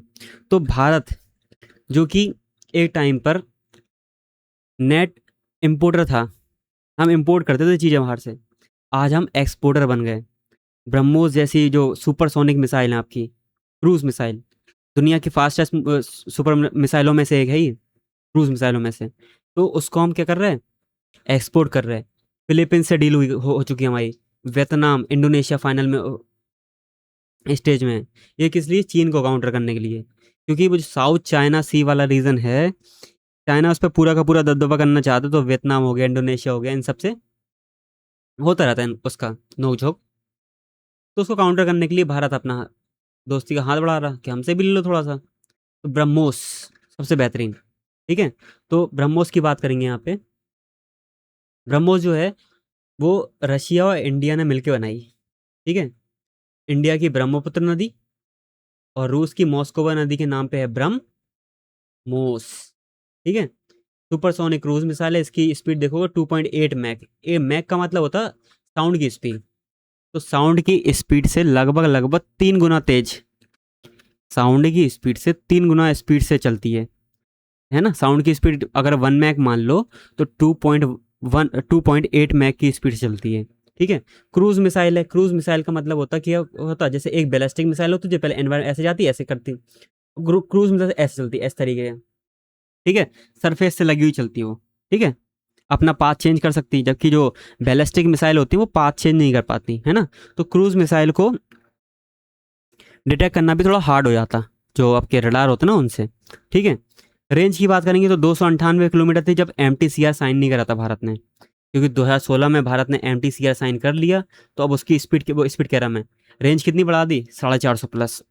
अब तो जो इसका जो और भी एडवांस वर्जन आ रहा है ब्रह्मोस के, वो ऐसा सुना जा रहा है कि वो 5 मैक्स से भी ज़्यादा के हैं, है ना। तो इसमें बढ़त करेंगे, ठीक है। फायर और फॉरगेट, दागो भूल जा वाले कौन से सिद्धांत पे आधार रहता है, बिल्कुल है भाई, ठीक है। तो ये सब है, हो गया। और यहाँ पे बता दिया कि भारत और रूस से ने मिलकर बनाई है, नदियों के नाम बता दिए, देन उसके बाद फिलीपींस से डिले हो गई, वियतनाम और इंडोनेशिया भी लगे हुए हैं यहाँ पे, ठीक है। तो किसको काउंटर करने के लिए, ऑब्वियस बात है चीन को काउंटर करने के लिए, और इंडिया का जो इफेक्ट है, इंडिया का जो इन्फ्लुएंस है वो कहाँ पे, आशियन कंट्री में बनाने के लिए, है ना। दुश्मन का दुश्मन दोस्त होता है, इसी तरीके का कॉन्सेप्ट, क्योंकि वियतनाम से चाइना की ऐसी अनबन चलती, 36 का आंकड़ा है, तो कौन दोस्त है, इंडिया दोस्त है। वियतनाम को हमने क्या दिया था, कई सा एक पेट्रोलिंग जहाज भी दिया था उनको, और भी चीज़ें सपोर्ट करते रहते हैं हम, ठीक है। अब बात आती सौदे की, आगे पढ़ेंगे तो रणनीतिक समीकरण यहाँ पे बहुत इंपॉर्टेंट हो जाता, क्योंकि दक्षिणी चीन सागर का कॉन्सेप्ट बता दिया यहाँ पे। जो वहाँ पे पार्सल और स्पर्टले आइलैंड हैं, पार्सल और स्पर्टले आइलैंड है, वो चीन उस पर दावा करता कि पूरा का पूरा साउथ चाइना सी उसका है, तो वहाँ पे आइलैंड भी उसके हैं। अब ये वियतनाम हो गया, फिलीपींस हो गया, ये भी किस पे दावा करती, तो इनकी टसल चलती रहती, यहाँ पे नोक झोंक चलती रहती चाइना से। ठीक है, चाइना धमकी हमकी देता रहता। अब कहाँ जाएं, किसके पास जाएं, तो क्या करेंगे वो, इंडिया। ठीक है, हम दे रहे तुम्हें ब्रह्मोस, लगाओ तुम अपने बॉर्डर पे। तो इस तरीके का कॉन्सेप्ट, राइट। तो ये एक कूटनीतिक जीत है हमारे लिए, और टेक्नोलॉजी में हम एडवांस होते जा रहे हैं, ये सबसे बड़ा एग्जाम्पल है ब्रह्मोस उसका। Got it. फिर सैन्य क्षमता में वृद्धि, बिल्कुल वहाँ पे कोस्टल एरिया में, डिफेंस एरिया में लगा देंगे वो वियतनाम, है ना, कि चीन की जो नौसैनिक आक्रमण होता है उससे बचने के लिए, लो भाई कि तुम्हारे पास है तो हमारे पास भी डिटरेंस के लिए, है ना, तो वो थोड़े शांत हो जाएंगे। तो सैन्य क्षमता में वृद्धि होगी वियतनाम और उनकी फिलीपींस वगैरह की, बिल्कुल होगी। देन व्यापक रणनीतिक साझेदारी, स्ट्रेटेजिक पार्टनरशिप, जैसे कि मैंने बताया भारत ने वियतनाम को क्या दिया, पेट्रोल करने के लिए बोट दी। ठीक है, अब ब्रह्मोस भी हम डिलीवर कर रहे हैं उनको, तो क्या होगा, उनकी इजाफा हो जाएगा, उनकी जो एडवांसमेंट है डिफेंस में, इजाफा हो जाएगा एक तरीके का, राइट। फिर ये तो वियतनाम के बारे में बात कर ली। इंडोनेशिया का डायरेक्ट कॉन्फ्लिक्ट नहीं है चाइना से, लेकिन फिर भी जो नातून सागर है, दक्षिण चीन सागर के में डायरेक्ट कॉन्फ्लिक्ट नहीं है, बस नातून सागर ध्यान रखेंगे अपन। वो चीन अपने एरिया में लेना चाहता कि हमारा EEZ है, एक्सक्लूसिव इकोनॉमिक जोन, तो वो इंडोनेशिया के अंदर आता। तो ऐसा मानते हैं कि चीन यहाँ पे घुसपैठ कर रहा है, ये वो फलाना ढिकाना, तो उसके लिए एक डिटरेंस के लिए हमारे पास भी ब्रह्मोस होने चाहिए। तो ब्रह्मोस का क्रेज बढ़ता ही जा रहा पूरी आसियान कंट्री में, आप देखोगे फ्यूचर में कि जो भी लाओस हो गया, कोई भी कंट्री हो गई, वो ब्रह्मोस को लेना चाहेगा अधिकतर। ठीक है, तो बहुत बड़ा क्रेज है, बेहतरीन क्रेज है चाइना को काउंटर करने के लिए। और आगे देखना इसकी स्पीड जो होगी वो 5-6 मैक से ज़्यादा जाएगी। ठीक है, स्क्रैम जेट इंजन का यूज़ करा, जो कि किसका, रूसी इंजन है। ठीक है, तो इसका क्रेज बढ़ता ही जा रहा। देन मलक्का जो स्टेट है, वहाँ पे जो इंडोनेशिया वाला रीजन है, वहाँ पे भी चौक पॉइंट की तरह काम करेगा ये, कि इंडोनेशिया लगा देगा यहाँ पे, कि तुम हमें नातून वाले कॉन्सेप्ट पे आ रहे हैं, तो हम मलक्का को बंद करके बैठे, लो लगा दिन में प्रमोट। इस तरीके के ये जियो पॉलिटिक्स है, कि तुम हमारे लिए नहीं कर रहे, हम तुम्हारे लिए नहीं कर रहे, तुम हमारे लिए कर रहे हैं तो हम तुम्हारे लिए कर रहे हैं, इस तरीके की चीज़ें। ठीक है, इंडो पैसिफिक विजन, जैसे बताया कि इंडिया क्या चाहता है, आसियान कंट्री में अपना इन्फ्लुएंस लेना चाहता, अपनी बढ़त लेना चाहता वहाँ पे, और चाइना का जो इफेक्ट है उसको कमज़ोर करना चाहता, क्योंकि अभी जो है चीन वहाँ का सबसे बड़ा व्यापारिक भागीदार बना बैठा, इतनी मतलब नोक झोंक होने के बाद भी वहाँ पे व्यापारिक भागीदार बना बैठा। तो ज- जो कंट्रीज़ हैं, separate separate countries, ASEAN ASEAN तो एक ग्रुप है 10 कंट्रीज़ का, जो सेपरेट सेपरेट कंट्रीज़ हैं वो इंडिया से ब्रह्मोस के लिए डील करती जा रही, चाहे वो फिलीपींस हो, वियतनाम हो, इंडोनेशिया हो। ठीक है, तो एक विज़न है इंडो पैसिफिक विज़न, उसको सबसे बड़ा देश है, देन रक्षा सौदे में भारत के इंडो पैसिफिक विजन को मजबूत कर रहा है, जो मैंने बताया अभी कि भारत की क्या, भारत का भी पैर यहाँ पे लगता जा रहा। ठीक है, चीन पसार रहा पैर, तो हमने भी यहाँ पे एक प्रयास कर लिया ब्रह्मोस को लेके। Got it. Then net security provider, जैसे कि मैंने बताया कि हमारी सॉफ्ट पावर तो ठीक है ना, हम लोग शांति को स्थापित करने, शांति स्थापना के लिए सबसे पहले आगे होते हैं, चाहे वो इंडो पैसिफिक हो, चाहे दुनिया का कोई सा भी कोना हो। हम्म। लेकिन अब क्या है कि जो छोटे छोटे देश हैं, जैसे मान लो यही होगा आपके इंडो पैसिफिक के देश, तो उनको सुरक्षा की गारंटी देने के लिए भारत आगे आ रहा है, हार्डवेयर की सुरक्षा जो भी हो, हम सॉफ्टवेयर डिप्लोमेसी के साथ साथ, ठीक है, चाहे ब्रह्मोस दे रहा है अब, ठीक है, तो इसको भी अपना रहे अपन। यहाँ पे सॉफ्ट पावर, अब तक भारत केवल एक सॉफ्ट पावर था, जैसे बताया कि, लेकिन अब हम क्या हथियारों का एक्सपोर्ट भी कर रहे हैं, तुम अपनी सुरक्षा खुद रखो। तो यहाँ पे डील होती जा रही है ना। यहाँ पर अभी देखा हमने कि अर्मेनिया के अंदर परेड हुई थी, तो उन्होंने पिना का सिस्टम था हमारा, है ना, आकाश एयर डिफेंस सिस्टम था, उसको दिखाया था, तो वहाँ पे टर्की परेशान हो गया। तो इस तरीके से इंडिया एक नेट एक्सपोर्टर बनता जा रहा है ना, डिफेंस के क्षेत्र में। ठीक है, चीन की कूटनीति, जब आप तुम स्ट्रिंग ऑफ पल्स लेके आए, हम क्या नेकलेस देंगे बेटा तुम्हें डायमंड का, तुम हमें घेर रहे हैं, हम तुम्हें खेल देंगे। ठीक है, इस तरीके की तुम भी अपना लो, हम भी अपना ले रहे हैं। एक्ट ईस्ट पॉलिसी, इसके बारे में हमने पहले टॉपिक में बात कर ही ली। पहले लुक ईस्ट पॉलिसी थी जो 1992 के टाइम पे आई थी। अब प्रधानमंत्री मोदी जी ने क्या कर दिया, एक्ट ईस्ट पॉलिसी कर दिया उसको। एक्ट ईस्ट पॉलिसी मतलब रणनीति हो गया, सैन्य हो गया, हर क्षेत्र में सहयोग करना है एक दूसरे का, तो वो स्पेस पे ठीक है। देन आत्मनिर्भर 35,000 करोड़ का लक्ष्य है कि 2025 तक हम क्या करेंगे, रक्षा का निर्यात करेंगे। तो ये लक्ष्य होते रहते, ठीक है। अब इससे क्या होगा, दुनिया के शीर्ष हथियार निर्यातक देशों में शामिल होने के रेंज में आ गया अब इंडिया। अब उन देशों में नहीं कि हम केवल आयात करते जा रहे हैं, अब हम निर्यात कर रहे हैं, और आगे देखना, आगे और निर्यात करेंगे, हम बढ़ते ही जाएंगे हम आगे, ठीक है। इससे क्या होगा, भारत का जो रक्षा उद्योग है, एमएसएमई का उद्योग है, जो छोटे मोटे इक्विपमेंट बनाते हैं, उनको बढ़ावा मिलेगा, है ना। जो मैन्युफैक्चरिंग सेक्टर है उसको बढ़ावा मिलेगा। अब चुनौती क्या है, कास्ट सिस्टम। ये अमेरिका का सिस्टम है कि भाई रूसी चीज़ें अगर यूज़ करे तो उसका एक्सपोर्ट एक्सपोर्ट के बारे में। तो वही यहाँ पे कि ब्रह्मोस के अंदर रूसी इंजन लगा रैमजेट वाला, तो अमेरिका एक कास्ट वो लगा देता, रूल प्रतिबंध लगा देता। लेकिन क्योंकि चीन को काउंटर करना, तो भारत के केस में वो चुप रहेगा, मौन रहेगा। कौन, अमेरिका, राइट। चीन का आर्थिक दबाव सबसे बड़ा मैं बताया ना, नोक झोंक के बाद आसियान का सबसे बड़ा व्यापारिक भागीदार है चाइना अभी भी, ठीक है। उसके बाद भी यहाँ पे क्या थोड़ी नोक होती रहती है अलग अलग कंट्री से, वियतनाम से, यहाँ पे वियतनाम इंडोनेशिया फिर भी क्या करनी यहाँ पे डील कर रही ब्रह्मोस की, राइट। रख रहा हुआ स्पेयर पार्ट की बात करेंगे तो यहाँ पे पढ़ लेना, कुछ ज़्यादा खास नहीं है, ज़रूरत भी नहीं है इसकी, पढ़ सकते हैं यहाँ पे। निष्कर्ष की वही बात है यहाँ पे कि सबको अपनी सुरक्षा का अधिकार है, और साथ में हम भारत के कंटेक्स में पूछेंगे तो नेट एक्स इम्पोर्टर से हम एक्सपोर्टर की तरफ बढ़ना शुरू हो गए, एक बैलेंस ऑफ पावर बना के चल रहे हैं, ठीक है। अगर आपके पास है तो हमारे पास भी है, एक बड़ी पावर के रूप में उभरता हुआ दिखाई दे रहा अपना इंडिया। पहले हिचकिचाहट थी, नहीं अब नहीं है, अब डायरेक्ट हम क्या करेंगे, पूरा सहयोग करेंगे, या फिर जो भी भूमिका निभानी है हम निभाएंगे वहाँ पे, चाहे वो इन दोनों देशों को ब्रह्मोस एक्सपोर्ट करना, यार हम अपना कर रहे हैं, है ना, अपना व्यापार कर रहे हैं, जैसा भी हो, ठीक है, हम करेंगे अपना, हिचकिचाएंगे नहीं। तो वही सब चीज़ें हैं, आप कर रहे हैं तो हम क्यों नहीं करें, आप दादागिरी दिखाते रहो, हम कुछ भी ना करें। तो ये सब चीज़ें, अगला टॉपिक है कपास को लेके, कि जो सरकार है उन्होंने जो मिडिल ईस्ट में प्रॉब्लम चल रही है ना, अमेरिका ने भी प्रतिबंध लगाए थे वगैरह वगैरह, बहुत सारी चीज़ें हैं। तो उसको लेके जो 11% इम्पोर्ट ड्यूटी लगती थी ना कपास पे, कॉटन पे, उसको हटा दिया। कब के लिए, 31 अक्टूबर तक के लिए। मतलब मतलब ये है कि जो कपास होता ना हमारे इतना नहीं उगाते कि अपनी डिमांड को पूरा कर सकें, और हमारे यहाँ की क्वालिटी भी उतनी सही नहीं रहती, तो बाहर से हमें इंपोर्ट करना पड़ता है ना। जो इंटरनेशनल मार्केट में कपड़ा बेचने के लिए बाहर से कॉटन को इंपोर्ट करना पड़ता, तो उसी के बारे में इंपोर्ट ड्यूटी को हटा दिया, तो अब ज़्यादा से ज़्यादा इंपोर्ट हो सकता। ये शुल्क है, बेसिक कस्टम ड्यूटी है, इसमें कृषि अवसंरचना विकास भी शामिल होता।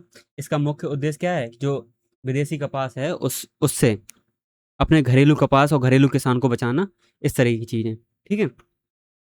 अभी 11% क्यों हटाया गया, उसका रीज़न है यहाँ पे कि जो पश्चिम एशिया है आपकी, ईरान हो गया, इसराइल हो गया, जो युद्ध चल रहा, सप्लाई चेन बाधित हुई, रुकी हुई है, ठीक है। तो उसमें माल ढुलाई में ज़्यादा पैसा लग रहा, बीमा बीमा करवाना पड़ रहा, तो लागत में ज़्यादा वृद्धि आ रही। अब उस पर 11% और टैक्स लगा देंगे, ड्यूटी लगा देंगे, तो और महंगा हो जाएगा, वो और महंगा हो जाएगा। जो हमारे व्यापारी हैं जो इंटरनेशनल लेवल पे एक्सपोर्ट करते, तो उनको प्रॉब्लम होगी, इसलिए ये ड्यूटी हटा दी, ठीक है। लेकिन कब तक, 11 अक्टूबर तक।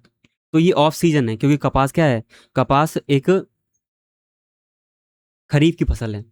खरीफ की फसल मतलब अभी इसी टाइम में आपकी बोई जाएगी, और आपकी नवंबर तक कट जाती है। तो मार्केट में नवंबर के बाद ही इसका क्या बनता, ऑन सीजन बनता है ना।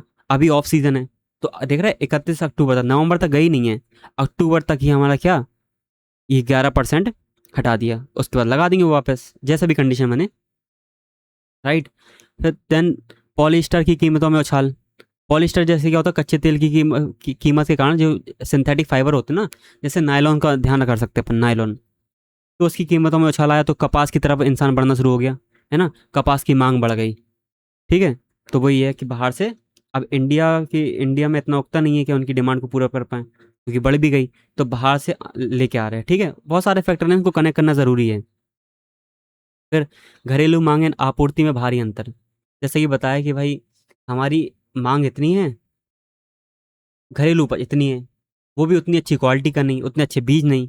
ठीक है, तो इस अंतर को ख़त्म करने के लिए हमें बाहर से क्या करना पड़ता, बाहर से आयात करना पड़ता। ठीक है, तो वही दिया है, इतनी कमी को पूरा करने के लिए हम बाहर से आयात करते। और अभी संकट चल रहा वेस्ट एशिया के अंदर, मिडिल ईस्ट के अंदर, तो जो माल ढुलाई है वो बाधित है, इसलिए हमने 11% भी हटा दिया कि ज़्यादा से ज़्यादा आ पाए। ठीक है, भारतीय बनाम वैश्विक मूल्य, तो अब 11% भी और लगा देते, फिर बीमा ईमा में भी आपका पैसा जाता, तो जो कपास होता ना अच्छी क्वालिटी का, वो महंगा हो जाता। जब वो महंगा हो जाता, तो यहाँ के इंटरनेशनल व्यापारी हैं जो कपड़ा भेजते हैं यहाँ पे बना के, तो वो कपड़ा जो होता है वो और महंगा हो जाता है इंटरनेशनल मार्केट में। ठीक है, उसकी कीमत और हो जाती। ठीक है, तो यहाँ वही सब लिखा हुआ है, 11% ड्यूटी के कारण भारतीय कपड़ा निर्माताओं को अंतर्राष्ट्रीय बाजार की तुलना में 15% अधिक कीमत पर खरीदना पड़ रहा था। तो वही सब चीज़ें यहाँ पे लिखी हुई हैं, जो मैंने बताया उसको समझ लें आप लोग। इम्पोर्टेंट। फिर इनका कॉन्सेप्ट, अब हमारे यहाँ का महंगा हुआ जा रहा, तो बांग्लादेश, वियतनाम, पाकिस्तान, इनके कपास सस्ते हो जा रहे हैं, तो लोग इनसे खरीदना चाह रहे हैं, तो हमारे यहाँ से इन्वेस्टमेंट जा रहा। ठीक है, जो एफडीआई आता, वो जा रहा आपका, तो उसको रोकने के लिए हमें ये हटाना पड़ा, या 11% ड्यूटी को, इम्पोर्ट ड्यूटी को हटाना पड़ा। ठीक है, टेक्सटाइल की संजीवनी है, बिल्कुल है भाई, इसको पढ़ सकते कि पावरलूम हो गया, छोटे एमएसएमई उद्योग हो गए। ठीक है, पढ़ लेना इसको।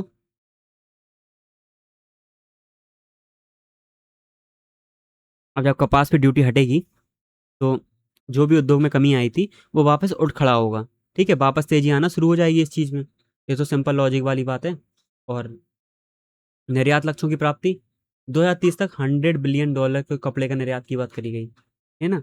जो एफटी कर रहे हैं हम अलग अलग देशों से, चाहे वो यूएई हो या न्यूजीलैंड हो या ऑस्ट्रेलिया हो, जो भी कंट्री से हम कर रहे हैं, तो उसका फ़ायदा उठा पाएँ हमारे व्यापारी। ठीक है, बस यही सब आगे। फिर आम उपभोक्ता को राहत, जब यार 11% ड्यूटी को कम कर दोगे, तो यहाँ पे आम हो जो भारत का ही है, उसको सस्ता मिलेगा चीज़ें। क्या मिलेगा उसको भी, सस्ता मिलेंगी चीज़ें। ठीक है, महंगाई कम होगी यहाँ पे, तो उसको भी मदद मिलेगी। किसान और इसमें उद्योग में भैंस, किसान की चिंता ये है कि अगर आयात शुल्क हटा रहे, तो विदेशी कपास जो है सस्ता हो जाएगा, वो अच्छी क्वालिटी का है ना। अच्छी क्वालिटी का तो हाँ, इंडिया का कपास कौन खरीदेगा। तो सरकार जवाब देती, भाई साहब ये ऑफ सीजन के लिए है, अभी थोड़ी मार्केट चल रही, अभी तो अब उगा ही रहे, खरीफ का सीजन लगा ही है ना। जुलाई, अगस्त, सितंबर, अक्टूबर, तो ये लगा ही है अभी। इसका सीजन खरीफ का, अब उगेगी कपास, तो ये अभी ऑफ सीजन के लिए है। तो इससे किसानों को परेशान होने की कोई ज़रूरत नहीं, क्योंकि जो ऑन सीजन होता है कपास का, वो नवंबर से स्टार्ट होता है मार्केट में। ठीक है, गॉट इट। तो यही सब चीज़ें यहाँ पे बाजार में आती हैं, वही किसान तत्काल, कोई भारी प्रभाव नहीं पड़ेगा, नकारात्मक प्रभाव नहीं पड़ेगा, ये सरकार कह रही है यहाँ से। राइट, तो इसको पढ़ लेना यहाँ पे कि जलवायु खराब, बीज, कीट वगैरह वगैरह, इससे गिरावट आई है। जो ये मतलब इंडिया का जो बीज है उतना अच्छा है नहीं, उतनी अच्छी क्वालिटी का कॉटन नहीं है, कीटों का हमला है, जैसे पिंक वुलवॉर्म के बारे में जानते होगे, जलवायु परिवर्तन हो रहा है, उससे गिरावट आई है। ठीक है, तो इंसान दूसरे विकल्प सोच रहा। अब क्योंकि बाहर से मंगा रहा तो महंगा पड़ रहा, तो इसलिए क्राइसिस भी चल रहा है, तो वो और ज़्यादा महंगा ना हो, इसलिए 11% ड्यूटी को हटा दिया वहाँ से। ठीक है, आगे की राह इसको पढ़ सकते। ठीक है, कॉटन मिशन लेके आई सरकार, डिसीज रेजिस्टेंट सीड। ठीक है, जलवायु अनुकूल खेती पर केंद्रित हो, है ना, अल्प आयु में अच्छा किसान को हो, कृषि कृषि उत्पादकता बढ़े, यही सब चीज़ें हैं। ठीक है, निष्कर्ष भी बिल्कुल पढ़ सकते। एक बूस्टर डोज की तरह काम करेगा ये चीज़ें। अगर निलंबित करा है, तो यहाँ पे क्या दीर्घकालिक कॉन्सेप्ट में हमें देखना पड़े। अभी तो ठीक है, ये अल्पकालिक टाइम के लिए ठीक है, मतलब शॉर्ट पीरियड के लिए ठीक है, लेकिन जो लॉन्ग टर्म है वहाँ पे हमें क्या करना पड़ेगा, अपने इंडिया के जो बीज हैं, किसान हैं, उनको टेक्नोलॉजी वगैरह वगैरह, अच्छी क्वालिटी के बीज, है ना, सिंचाई, इन सबको देना बहुत ज़रूरी है। नहीं तो क्या हम क्या, जो कॉटन देश का एक्सपोर्टर होना चाहिए देश इंडिया, वो इम्पोर्टर बन के रह जाएगा। तो ये चीज़ें ना हो, तो सरकार को उस चीज़ पे काम करना चाहिए लॉन्ग टर्म के लिए, ठीक है? आगे के लिए। अभी ठीक है, ऑफ सीज़न है, तो हमने क्या कर दिया, उस पे 11% की जो ड्यूटी थी उसको हटा दी, कोई बात नहीं, ये शॉर्ट टर्म के लिए। लेकिन लॉन्ग टर्म में हमें क्या करना पड़ेगा, हमें अपनी पॉलिसीज़ में चेंज करना पड़ेगा। तो यही यहाँ पे निर्णय में लिख सकते निष्कर्ष में लिख सकते हैं आप, यही सब चीज़ें हैं, राइट? तो ये था ओवरऑल आज का करंट अफेयर्स का पूरा। बहुत काम की चीज़ थी, ठीक है? बहुत बड़ा वो हो गया आपका डिस्कशन, राइट?